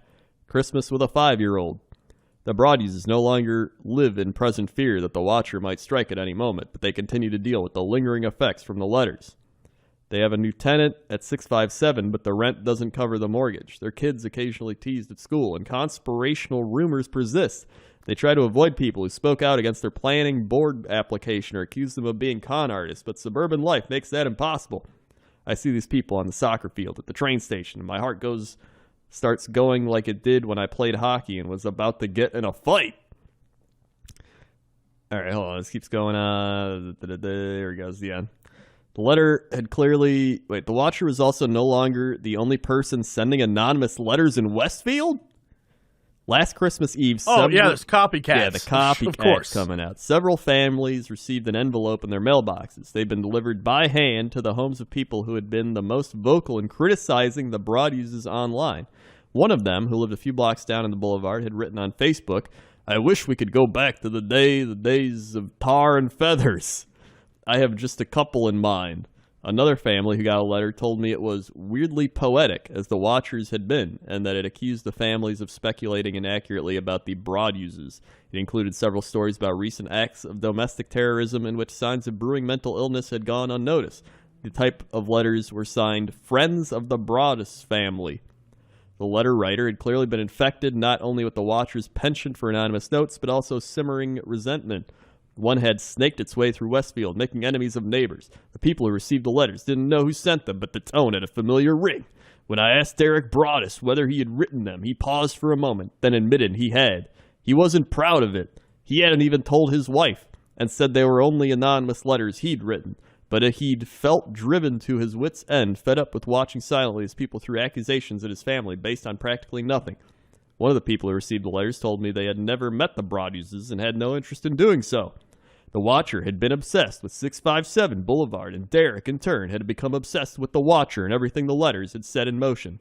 "It's like cancer," he told me. "We think about it every day." Sitting at the Westfield train station, Derek handed me his phone so I could read the fourth letter. "You are despised by the house," it read, "and the watcher won." What? Oh my god. That is genuinely crazy. That is genuinely crazy. That is legit crazy. That's so... What? That's so weird. Yeah, I don't... Like, the guy, in the end, was writing letters to... in order to prove that he... This is why this is crazy. Yeah. In order to prove that he wasn't the watcher, he wrote watcher-like letters to other people. Yeah. Yeah. So he wrote watcher-like letters to other people, but at the same time, he's not the watcher. The watcher's the one writing the letters. So he's like trying to copy the watcher, but he's not the watcher. I love the comments on this article. Oh my god. $22,000 a year in taxes. Now that's the most terrifying thing about this property. Ghosts are definitely real, as I seem... Oh boy. Ghosts. This guy's name is Magnus Thunderson. I'm going to try and read this. All right. Ghosts are definitely real, as I seen them before, as there is a Victorian 3-story house that abandoned on the Rockefeller property at the edge of Sayville on Long Island, who had an old garden behind the house with 3-car garage and what could have been 2 workshops facing the garden. We brought a cooler of beer and a radio, and let just say we came for the radio and beer the next morning as we freaked out by the lady in the white Victorian dress walking down the center garden path. But what freaked us out? She's semi-transparent.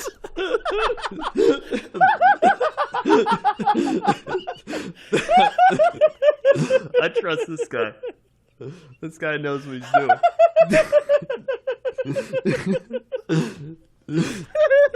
She's semi-transparent. But what freaked us out? She's semi-transparent. This guy's got to be high as shit. You're just wasted. No way. Oh my god. All right, we're ending it with Magnus Thunderson. Killing it, dude. But what freaked me out is this show is over now. All right, what is our big news story of the day? Big news story of the day. All right, hold on. Yeah. Holding. All right, keep holding. Holding. Bear Best Buy. Where's the story? There's got to be the story's got to be around here. So I found it. I found what you were looking for. Oh, okay. There's a website where they fact check stories, and this says, was a man in a bear costume arrested for tearing apart tents of Black Friday campers? Among the now familiar yearly scenes engendered by the aggressive advertising approach are brawls taking place as customers fight over discount merchandise and shoppers lining up outside stores. Okay, the phenomenon of Black Friday, bargain seekers sleeping overnight in parking lots and sidewalks, has been spoofed in many ways, including a popular online graphic that posits a story about a man being arrested for terrorizing Black Friday campers by dressing in a bear costume and tearing apart their tents. And it shows this picture. The graphic was spoofed and not real. However, the man in bear costume arrested for tearing apart tents of Black Friday campers headline has been used with satirical articles and the output of make-your-own-news prank websites. Boo! Boo! The tent picture was from Black Friday, but it's from Black Friday 2014, and the man in the photograph was arrested from a Flood Wall Street environmental protest. Ah, boo! That's dumb. So it's not news. real. Stupid. Yeah, that's stupid. Fake news. That's so dumb. So really, nothing happened this Black Friday. Black Friday was boring, is what I'm getting. Let's just call it Boring Friday from now on. Yeah, just call it Friday. We have no Black Friday. We have no Monkey Mondays. This place is becoming a disaster. Oh, everything's ruined. Oh, here was the one story everyone wanted us to do. Okay. Florida man revealed on video sneaking into restaurant munching on ramen. Can I tell you something? Yes. I was about to send you this story. My headline says, naked Florida man breaks into restaurant to eat ramen noodles, play bongos. And then literally in the photo is, here's the thing. The naked man photo looks like some sort of monster. Oh, yeah, I see that. It looks like some sort of Wendigo monster creature. But anyway, yes, please continue. This is definitely our story of the week. Yeah, this is the story of the week. Of course. It started with chicken wings, a beer, and a burglar. It also went downhill from there. A St. Petersburg police officer was investigating a November 6th break-in at the Chataway restaurant, reviewing surveillance video that shows a burglar devouring a plate of chicken wings and enjoying a beer inside the kitchen. But then the officer stumbled across another incident from the night before. The video shows a man riding his bike up to the restaurant, pedaling around the parking lot for 10 minutes, then slipping in through the back gate. After wandering around a bit, he opens the door to a shed for storing odds and ends and removes them one by one. The man gains access to a restaurant bathroom and exits without his clothes on. He proceeds to sit naked at one of the restaurant's picnic tables and digs into a meal. I like this. And digs into a meal he brought with him. Marukan instant lunch ramen. The video also shows him playing the bongos, also naked. He came in with pants, but he rode off on a bike without pants. Chataway server Chad Pearson says, I'm not sure if he took his pants with him, but we didn't find them. We still don't know where his pants are. Where does pants go? That's the real story. When he took his pants off, where did his pants go? His pants can't just vanish. They can't just vanish unless he's a ghost, which is quite possible. It's quite possible this is all paranormal. Yeah. He spray painted a few chairs, the bongos, and a pickle jar, but his handiwork was barely noticeable. Manager Amanda Wait a minute. Whoa. Time out. Let me see if I have the timeline of this story correct. This guy rode up on a bike, brought with him ramen that he somehow made? I guess. It was like instant ramen, but how could he eat did he get hot water? From where did he get hot water? He must have got it from the restaurant. Okay. All right, sure. Then he made ramen, started playing the bongos, lost his pants somewhere along the line, then proceeded to tag with spray paint the chair and a pickle jar? Why would he And tag the- a pickle jar? Why? And the bongos. Why would he tag his own bong? Wait, were they his bongos? I don't know, but he spray painted those things. I don't even know if he like wrote anything on it. He just spray painted. Where are the bongos? Did he bring the bongos? Was it the restaurant's bongos? Why does don't the know. restaurant have bongos? We would not have known about the naked guy without the cop finding that video, Kiddo said. So it was closed. The restaurant was closed. This Yeah. dude showed up. How'd he make his ramen? Where'd he get the hot water? Well, I mean, the water's still got to work, right? The hot water? Where? How? Maybe he microwaved it. I have sure so they many got a questions. microwave. I have so many questions. I have so many questions. The story does not provide answers. Police identified the man who is homeless but did not release his name. Kiddo declined to give his name and said the restaurant will not press charges because he caused no harm. His goal was to not break in. His goal was to just hang out at the Chataway. What about the first guy?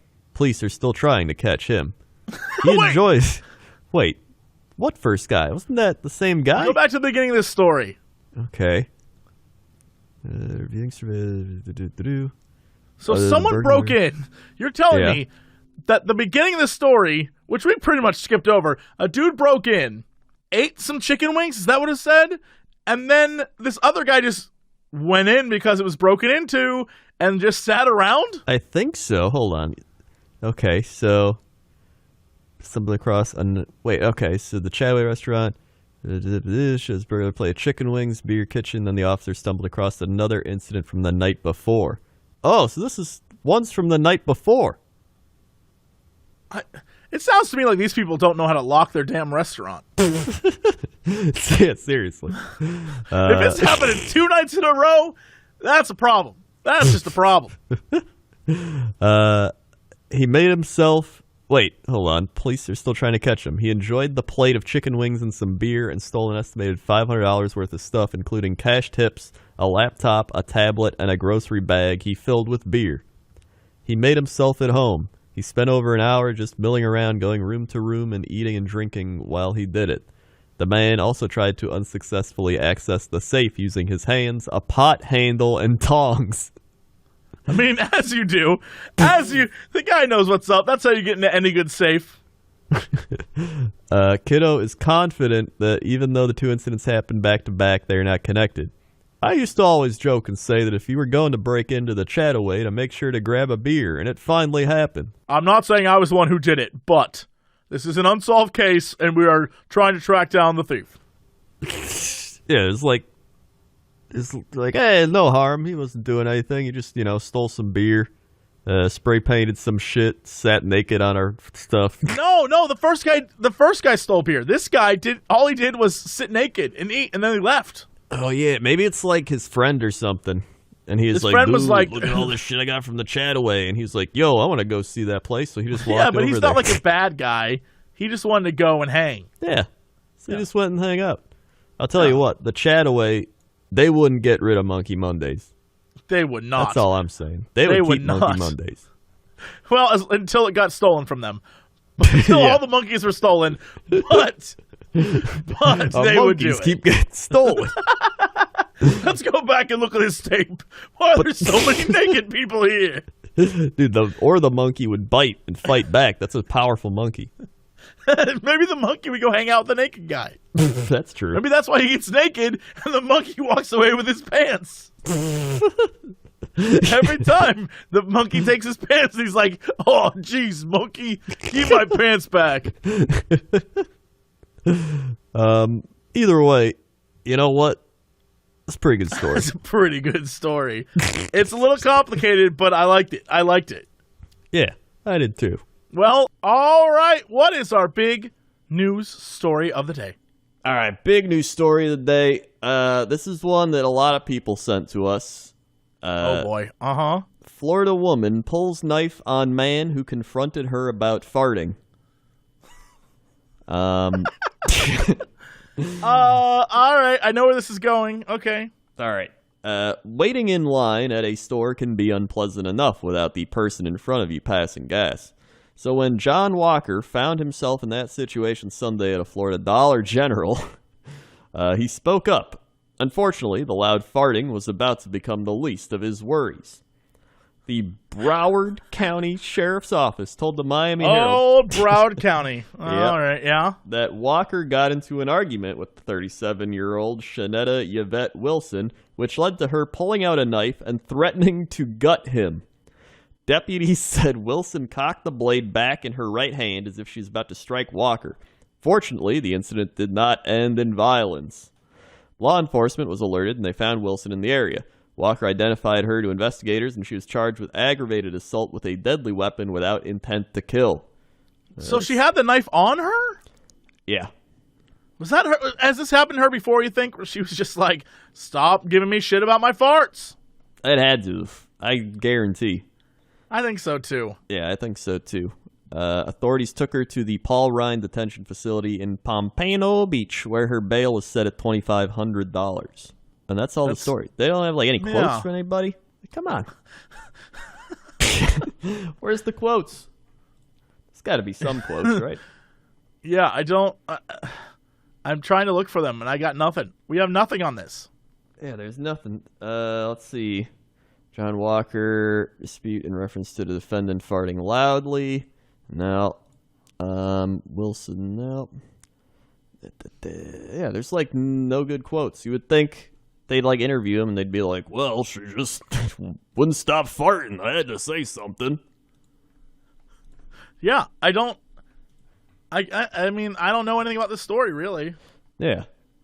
Like maybe it'll develop more as the days and weeks go on. But as of right now, we really don't know much.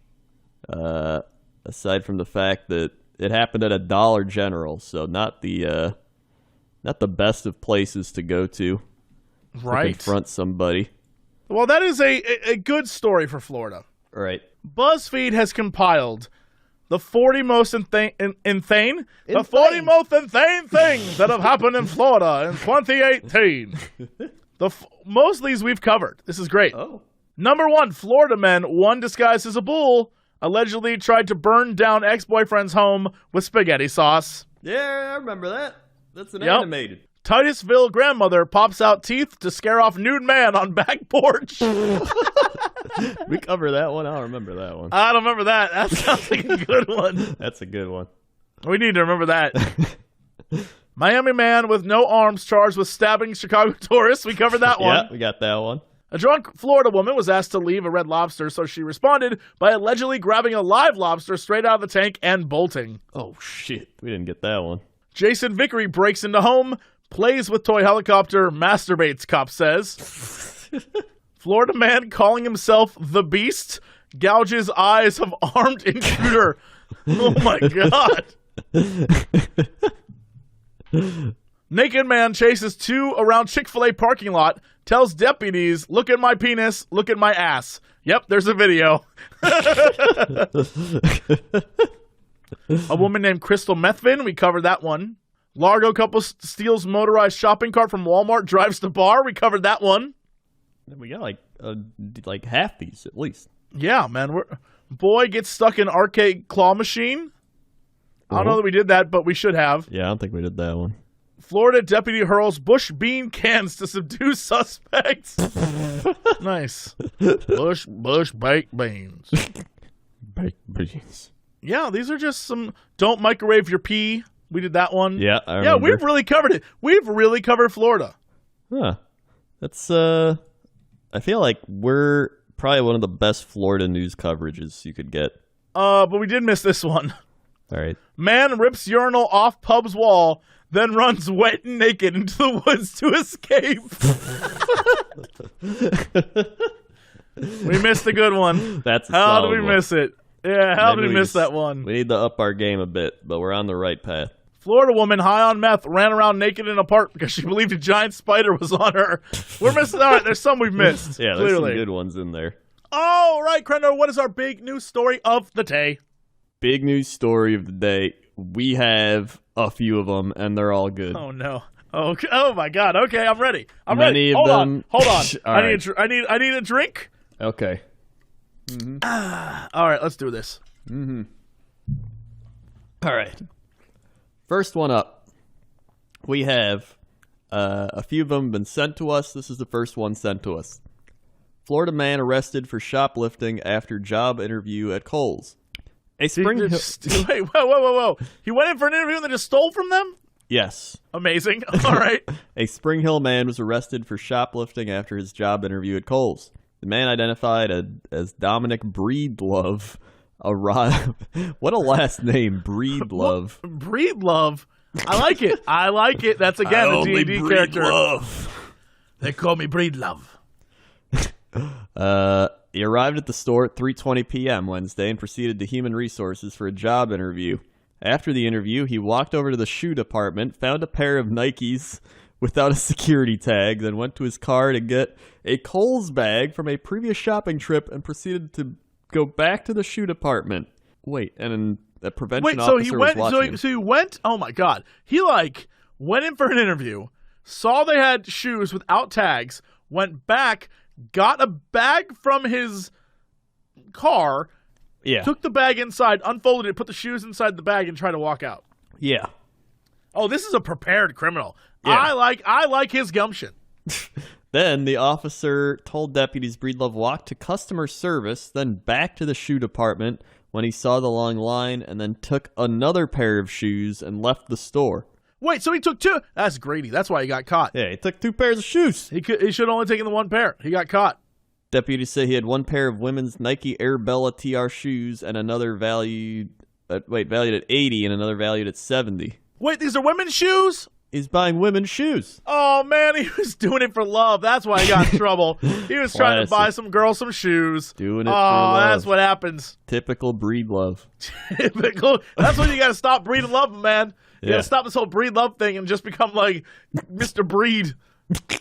Actually, don't do that. No, that's even worse. Mr. Breed. Mr. Breed. They call me Mr. Breed. Don't do that. No. All right, next up.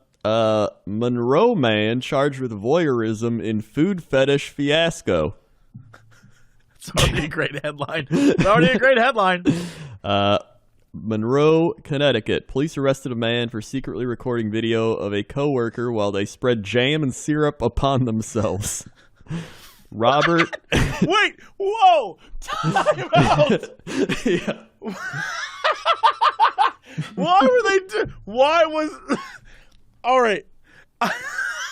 Yeah. Just keep the story going. I have some questions. I have a lot of questions. All right, we'll get there.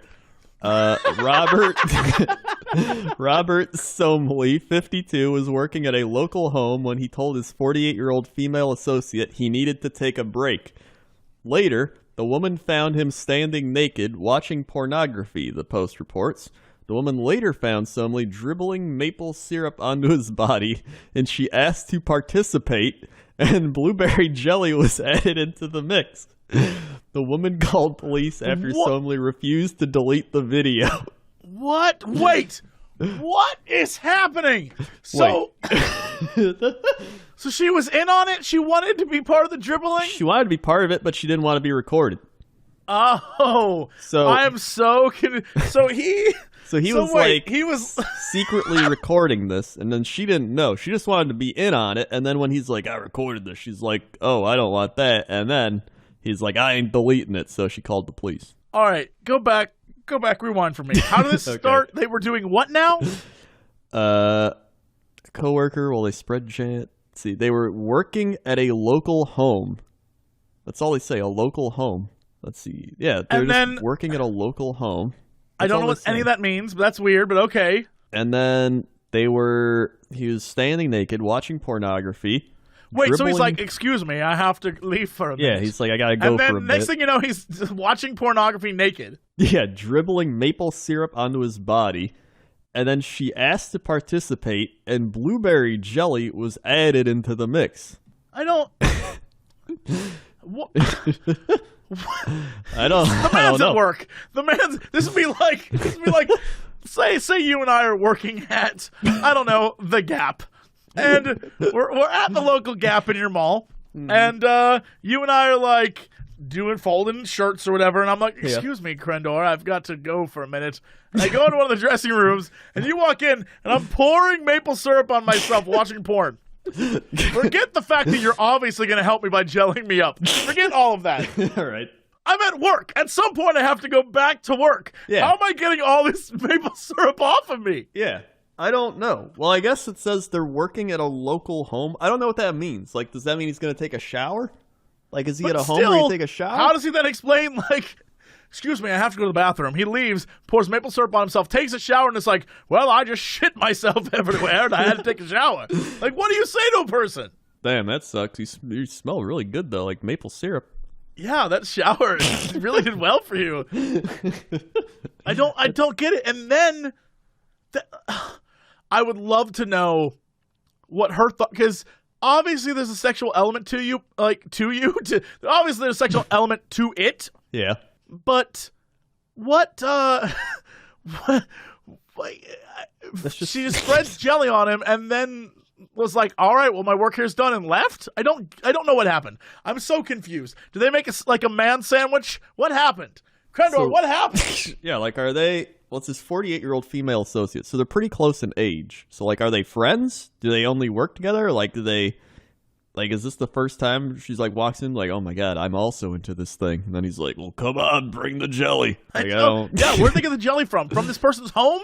Yeah. People live there, and they're just using their jelly and maple syrup? Yeah, are they, like, cleaning their house? Are they, like, is it, like, an old person they're taking care of? And the old person's, like, in the other room stuck there asleep or something? Yeah, like, what if the porn they made was for the old person? I want my maple syrup porn. All right, calm down, Chester. We'll get it for you. You better I have want it jelly in now. it. God damn it. Well, that was a story. It certainly was, yes. Moving on. Tito Watts. That's right. Is what? Tito Watts is back. Tito Watts, Okay, Zimbabwean all right. clergyman arrested for selling tickets to heaven. Is this a reuse story? Wait, they reused this? But just in Zimbabwe? Yeah, they reused it. Wait, hold on. Wait. Is this the same story just told in Zimbabwe? Has the legend of Tito Watts spanned the world? Is this like one of those stories where everyone has their own version of the story? I think so. I think we reported on it first, and then everyone else has been catching on to it recently. Hold on. So wait, but it wasn't in Zimbabwe. Zimbabwean security forces have arrested a clergyman on fraud charges for selling people thousands of tickets to heaven. Wait, where was it? Wasn't it in Zimbabwe? I imagine the Zimbabwean security forces wouldn't be in America. I don't, unless this is another person just pretending to be Tito Watts. Do you think Tito Watts? Oh my God. I have so many. All right, we need this story. All right.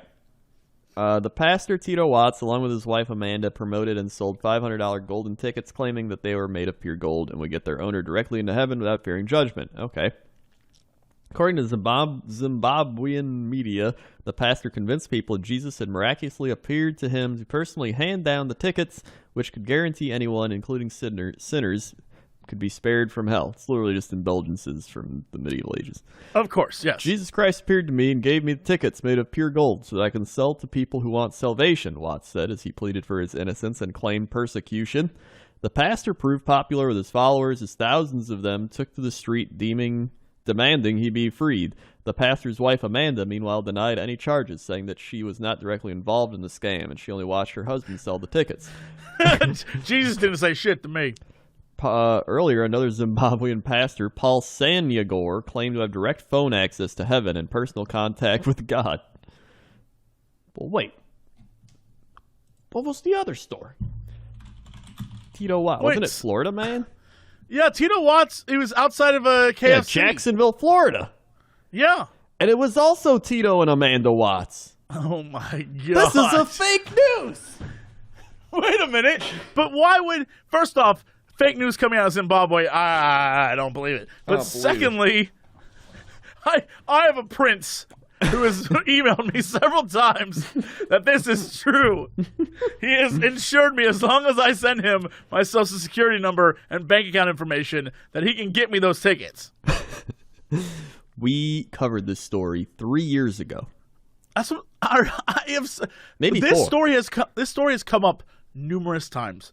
Yeah. Numerous times. And my question for you is, either people are taking the same story and making it up in different parts of the world, or the more likely thing, Tito and Amanda Watts are on a worldwide adventure selling fake tickets to heaven. And oh my God, I love that. This is, oh my God. Yeah, I like thinking of that one. I think that's a little more believable and fun. They're like, this time, Amanda, I swear, this time we'll do it. Tito, stop! You're never gonna do it. We're going to Zimbabwe, Amanda. Stick with me, baby. And she's like, oh, God damn it, I love you. Oh my God, I forgot about the original story. I don't care what the police say. The tickets are gold. It ain't cut up 2x4s. I spray painted gold. And it was Jesus who gave me them behind the KFC and said to sell them so I could get me some money to go to outer space. Oh my God, Stevie the alien. I met an alien named Stevie who said if I got the cash together, he'd take me and my wife on his flying saucer to his planet that's made entirely of crack cocaine. You can smoke all the crack cocaine there you want, totally free. I forgot that part of the story was even a thing. That's my favorite part of the story. See, this is the original. You know it is because of how detailed he is in his description. Oh my God, I love it. Yep. Oh yeah, he's willing to wear a wire and set Jesus up. That's the ending. Also, the man has like crazy markings on his face and like weird ears. I forgot about that too. Anyway, yeah, this is a fake news story, or they're out and about again. They moved to Zimbabwe and they're just one of the two. But we like to prefer that Tito and Amanda are always out there. Yeah, looking to make that next score. God bless. Godspeed, Tito and Amanda. Godspeed. And finally, speaking of old stories we're revisiting, Irish woman who married ghost of 300-year-old pirate says they have split up. What? Yeah, they split. Mm-hmm. Oh, you want me to read it? Yes, I want you to read it. You're like, oh no, like you're gonna keep going. No, I don't know anything about it. All I know is that they married. She married a pirate, and of course I was going to end up badly. So wait, what happened? Amanda Teague, 46, from Drogheda, Coluth, married the Haitian pirate named Jack earlier this year. The wedding to her soulmate took place on board a boat in international waters off the Irish coast. However, the Irish Mirror reports the couple have called it a day after less than a year. Taking to social media, Amanda said, "So I feel it's time to let everyone know that my marriage is over. I will explain in all due course, but for now all I want to say is be very careful when dabbling in spirituality. It's not something to mess with." I like how that's the moral. Like, be careful which ghosts you date, please. The split is another blow for Jack after he purportedly was executed for thieving on the high seas in the 1700s. Pirates of the Caribbean fan Amanda previously told the Irish Post she spent £4,000 to look like Captain Jack Sparrow, Johnny Depp's character in the film. That's right. Yes, we were blown away by how much she did. I remember that. Wow. And now it just ended in a year. Well, like, so, okay, again. Well, again, this is why you don't lie to your partner. She dressed up like Jack Sparrow, and this pirate went to go marry her because he was like, Jack Sparrow. I love Jack Sparrow. And then she was like, I wasn't Jack, it's me. And he was like, what the hell? And so they spent a year fighting. Oh, I get it. Yeah, I get it. It's, be yourself is the moral here. Yeah, just be yourself, honestly. I mean, she even tried to just spend all this money, get to know him better, but, like, he's already dead. Yeah, you know? He was in it for Jack Sparrow. He wasn't in it for you. You know what? She could have found a pirate who wanted to be with her, but instead she wanted to go for Jack. Yeah. And she faked her way. And you know what? At the end of the day, you can't fake it. You can't make it. I can't wait. I'll explain. Okay. She now lives in Belfast and announced in October she was asexual, adding, I always knew from a young age I was different. I grew up in a small village in Ireland, and sexuality was taboo. Anything that was not heterosexual was never discussed. Amanda Sparrow spent thousands of pounds changing into her idol Jack Sparrow. There she is. She actually does look like Jack Sparrow. That's what I'm saying. She looks like Jack. Yeah. And she met him in 2014, Ghost Jack, who appeared beside her when she laid in bed. Damn, dude. Go on. Where does that part go? Then she just said she married him. She wanted a big traditional wedding with white dress. It was very important to me. All right. Well, I mean, look, some people are crazy, right? I mean, some people are just crazy.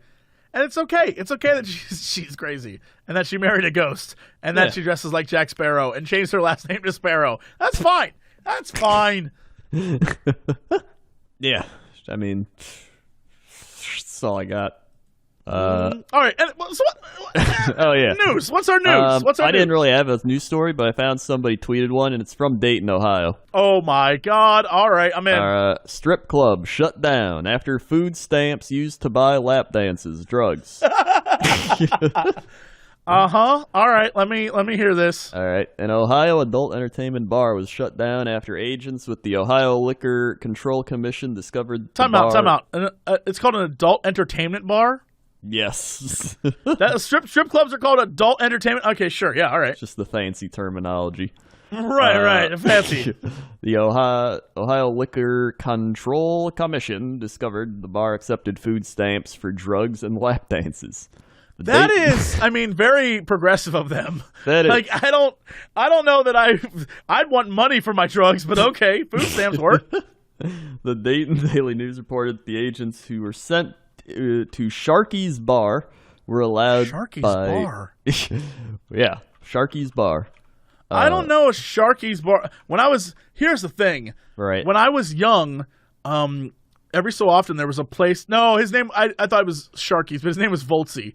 Never mind. There was a guy who owned like a burger stand outside of a bar, and we would go there every so often, and his name was Voltsy, and he'd yell at you.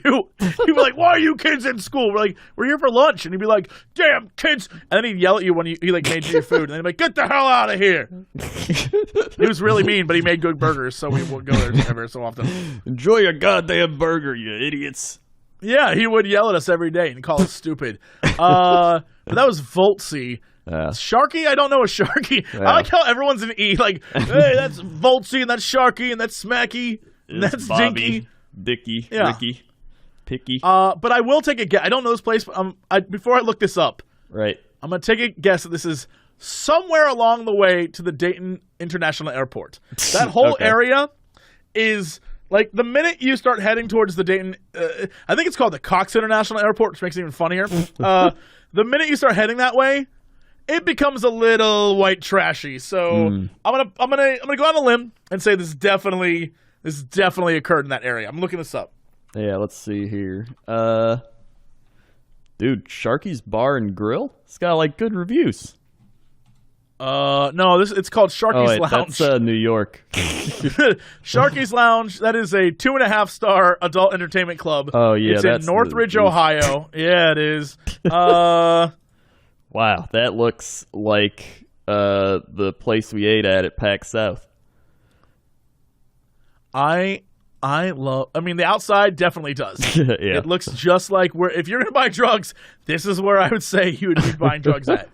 The crazy thing is some of the reviews. Here's one review. I went to go use my WIC card for a dance, but they only accepted food stamps. There you go. Damn, dude. Oh yeah, it's got a Yelp. Oh yeah, it's only one review. Cover, none. I just kind of walked in. Club setup, lame. There's a pit to the right of the club surrounded by bar, wall, stage, catwalk. Don't really know what it was, but reminds me of the strip clubs in Salt Lake City. Lame, lame, lame. Girls, not attractive. Cold beer. Cold beer, but funky dancers. Overall assessment, go somewhere else, either living room or harem entertainers. Wow, thanks, Cobra K from Singapore. Did he like come all the way from Singapore to go to the Sharky's Bar? I mean, sometimes you gotta do what you gotta do, I guess. Wow, Classic, this dude. place. Here's what's crazy. They lost their liquor license and now it's permanently closed. I guess it's done. Yeah, it's done for good now.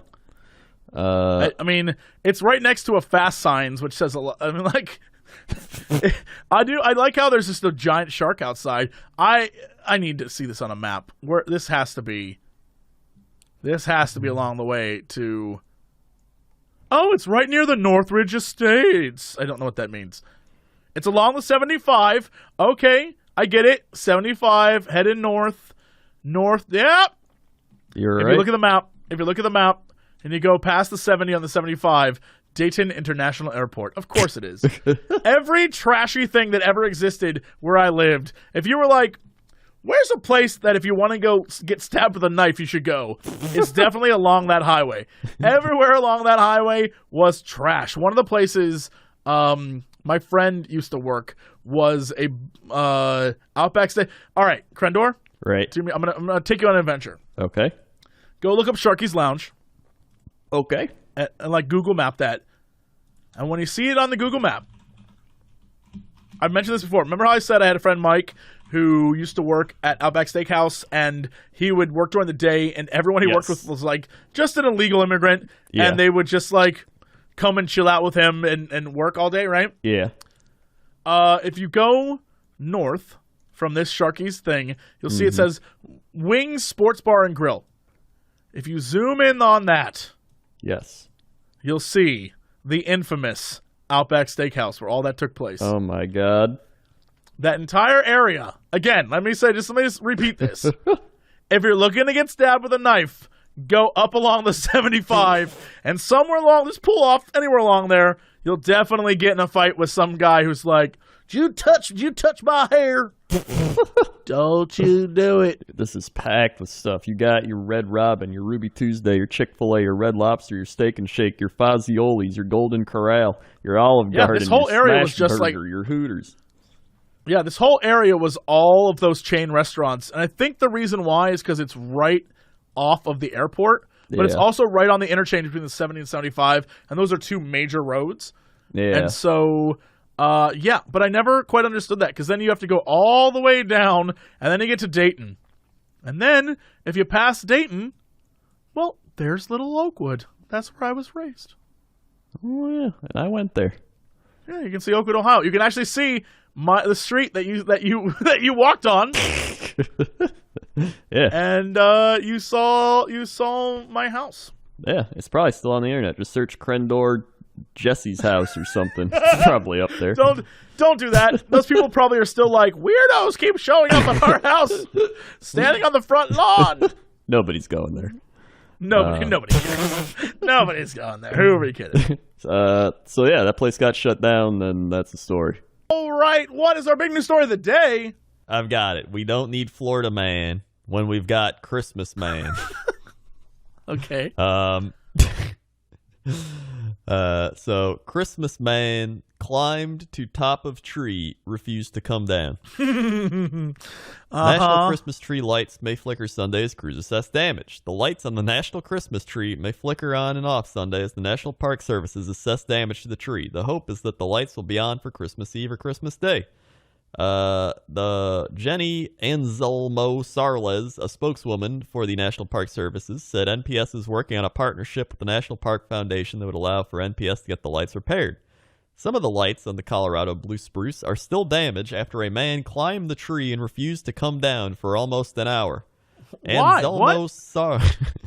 Anselmo Sarles said the government shutdown made it more difficult to repair Why the are damaged these? sections. Hold on, time out. Why are all these names fake names? What are you doing? Anselmo Sauls. Like you just Anselmo Sauls. The man. What was the other woman's name? Jenny Garbog. Jenny Anselmo Sarles. That's not Jenny Anselmo Sarles. Anselmo Sarles is not a last name. Eduardo Delgado. Eduardo Delgado, that's a name. That's a Jenny, name. whatever alien name you just said. Anselmo Sarles. Anselmo Sarles? That's not even a name. Yeah. An individual climbed 15 to 20 feet up the National Christmas tree at President's Park in Washington, D.C. at approximately 5:45 this evening. U.S. Secret Service, Park Police, and D.C. Fire EMS quickly responded to the site. The individual came down from the tree on his own accord and was transferred to a hospital for evaluation. The National Christmas tree site is closed, and the tree lights will remain off until National Park Services assesses for damage. I assume the assumption here is that this guy was trying to protest Trump or the government shutdown or something. They got nothing. There's nothing. after an hour, he came down, and now he's probably going to get arrested. But why? Why climb up? I don't know. Why take an hour? Why then climb down? I don't know. If you're going to protest, go up to the top and, protest. This guy was like, 1 hour is enough. I've made my point. I've made I was my expecting point. a crazy story, like a man at the top, like, get down. And he's like, I ain't coming down. No, he got up there and was like, well, cops. I've done enough. I've done enough here today. I'm coming down, everybody. Everyone, 1 hour was all I could do. I'm coming down. It's very cold out here, and these needles hurt. That was a disappointing story. All right, well, I guess that... what a shame. What a shame that story didn't end ridiculously. It ended It ended civilly. Very dumb. Yeah, very stupid. Dumb. How dare they? How dare they? Why couldn't they have done that for Monkey Mondays? Yeah, where they were like, you know what? The monkey bit the kid, but a monkey's going to bite a kid. So don't bring your kids to Monkey Mondays. Yeah, exactly. We could have still had Monkey Mondays. We still have a Christmas tree in Washington. Why can't we still have Monkey Mondays? That's the real question. Why can't we still have Monkey Mondays? That truly is. Oh, wait. Oh, my God. We've got a follow-up to the Syrup Man from the other week. What? Wait, okay, yeah? Police found an unregistered assault rifle in the home of Robert Somley, the local landscaper whose sexual shenanigans with syrup won him national attention earlier this month. Yes, I do remember that.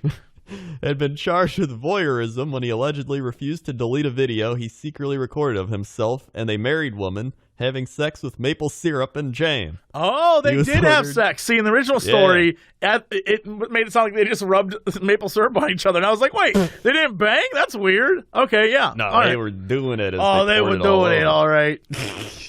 He was ordered to jail the following week for witness tampering after he allegedly called his paramour and threatened to go public with her name unless she dropped the case. Somley had just posted $150,000 bond for that crime when police picked him up again Wednesday after allegedly finding an unregistered AK-47 in his house. This feels like the kind of guy who would have an unregistered AK-47 in his house. Just putting it out there. And the type of guy that pour maple syrup on himself. Yeah, no, the maple syrup, the Venn diagram of maple syrup, blackmail, and illegal AK-47s, I feel it's almost a circle. Almost a circle. Yeah. That is almost a circle. There we go. Well, at least we got our big news follow-up. That's really what matters, honestly. Yeah, that's our gift that keeps on giving. It really is.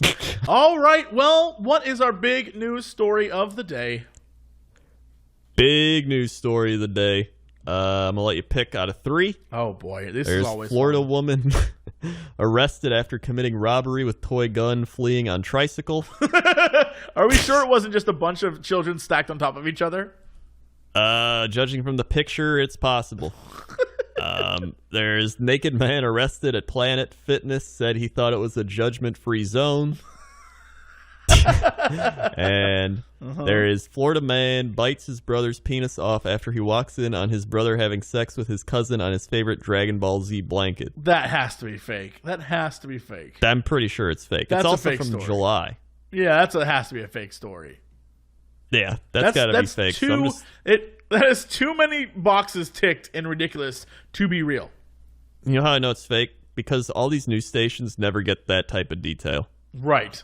Absolutely. They're just like, what blanket were they doing it on? Like, no, they're just like, man did a thing, we'll get more information soon. And we're like, well, what happened? Yeah, we've covered the news long enough to know that they don't really do their job. Yeah. It's, there's no way. So, yeah, this, what we got, let's see, hold on. This is actually a really short one, hold on, with the tricycle woman. I like this. Florida woman's been arrested after robbing a postal worker with a plastic toy gun and fleeing on a tricycle. Leda Cristomo, 52, of Naples, was arrested Saturday. According to the Naples Daily News, while being handcuffed, Cristomo yelled that she was God and that voices were telling her to do things. I mean, God would, of all the cycles, God would ride a tricycle. Father, Son, Holy Ghost. It makes perfect sense. Oh, my God. It's true. And people are acting like she's crazy. Yeah, they're acting like she's crazy, but that makes perfect sense to me.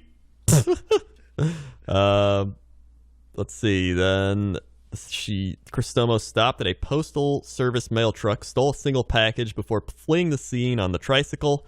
And she also pointed the plastic toy at a jogger. She's being charged with felony armed robbery and aggravated assault. Of course. Interesting. All right, well, here we go. A Massachusetts man apparently learned the hard way that a judgment-free zone philosophy at Planet Fitness only goes so far. Police say 34-year-old Eric Stagno was walking around naked. Do we have a photo of Eric Stagno? Yes, you know we do. I need to see what this guy looks like, because in my mind, he is a... You know who he looks like? There's only two people. Either Rasputin or, oh my God, the guy from, what's the hell is the name? It's on the tip of my tongue. What is that guy's name? Oh my God, I need to figure this out. If you look hard enough at this picture, it almost looks like you can see his real face buried within. He looks like Jason Mantzoukas. Look up JASONMANTZOUKAS. He looks like Jason Mantzoukas. Oh yeah, he does. Mm-hmm. He looks like if Jason Mantzoukas lost his job and went homeless and then ended up going to a Planet Fitness naked. Absolutely. Well, he was walking around naked at the Plaistow gym before settling in on the yoga mats. Officers arrived at the Planet Fitness to find him nude on his knees in a yoga-type position. He's just doing yoga. This sounds more and more like Rasputin, but it also could be Jason. Yeah. Haverhill man was arrested without incident and charged with indecent exposure, lewdness, and disorderly conduct. The only statement that he made was that he thought it was a judgment-free zone, apparently referencing the chain's slogan. Gym-goers who saw Stagno's naked exercises reported feeling disgusted, sick, and unsafe. Well, here's my question. On a level of, like, hairy, compared to the rest of the establishment dwellers, if this had been, say, like a really buff, hairless man, would they feel as disgusted? Or was it because he's so hairy that they were disgusted? And had it been a woman, based on level of hair, what disgust level would they have? Oh yeah, it would have went down. He may have a case here, because based on the amount of hair he has, I too am disgusted. But I feel like that's because I'm judging him for being so damn hairy. I think so too. As a man myself who is hairy, I would never do that, because I know people would be like, "That's a lot of butt hair." That's what I'm saying. Hey, hashtag same. Yeah, all we're saying is know your place in society. If you're a hairy dude, either shave it all. People don't want to see hair. They want everyone to be like a baby's butt. Naked babies, no one has a problem with. Never. Not a problem. You know why? Cute butts. Cute hairless butts. This guy had a cute hairless butt. I feel like there would be less of a problem. Damn. Yep. But there's be somebody who's like, there's always somebody who likes hair. Yeah, well, it's true. Yeah, but you don't like it at the gym. Yeah. There's that's a many perfect places for hair. The gym and a drain is not one of them. Damn, dude. And he's right. He got judged. He did get the judged. Judgment-free zone. I've judged him. Right now, I think we both judged him. Is a judgment-free zone there? He's right. He got judged. Yeah. Honestly, I think he's got a case. I think he has a case, we're going to find out that he's going to take him all the way to the bank. And if he doesn't win his case, he'll cast some, like, Russian evil spell on them, because this guy's definitely Rasputin. Oh, yeah, no doubt. Yeah. No doubt. Anyway, that's it. Thank you so much. And as always, beep, to be continued.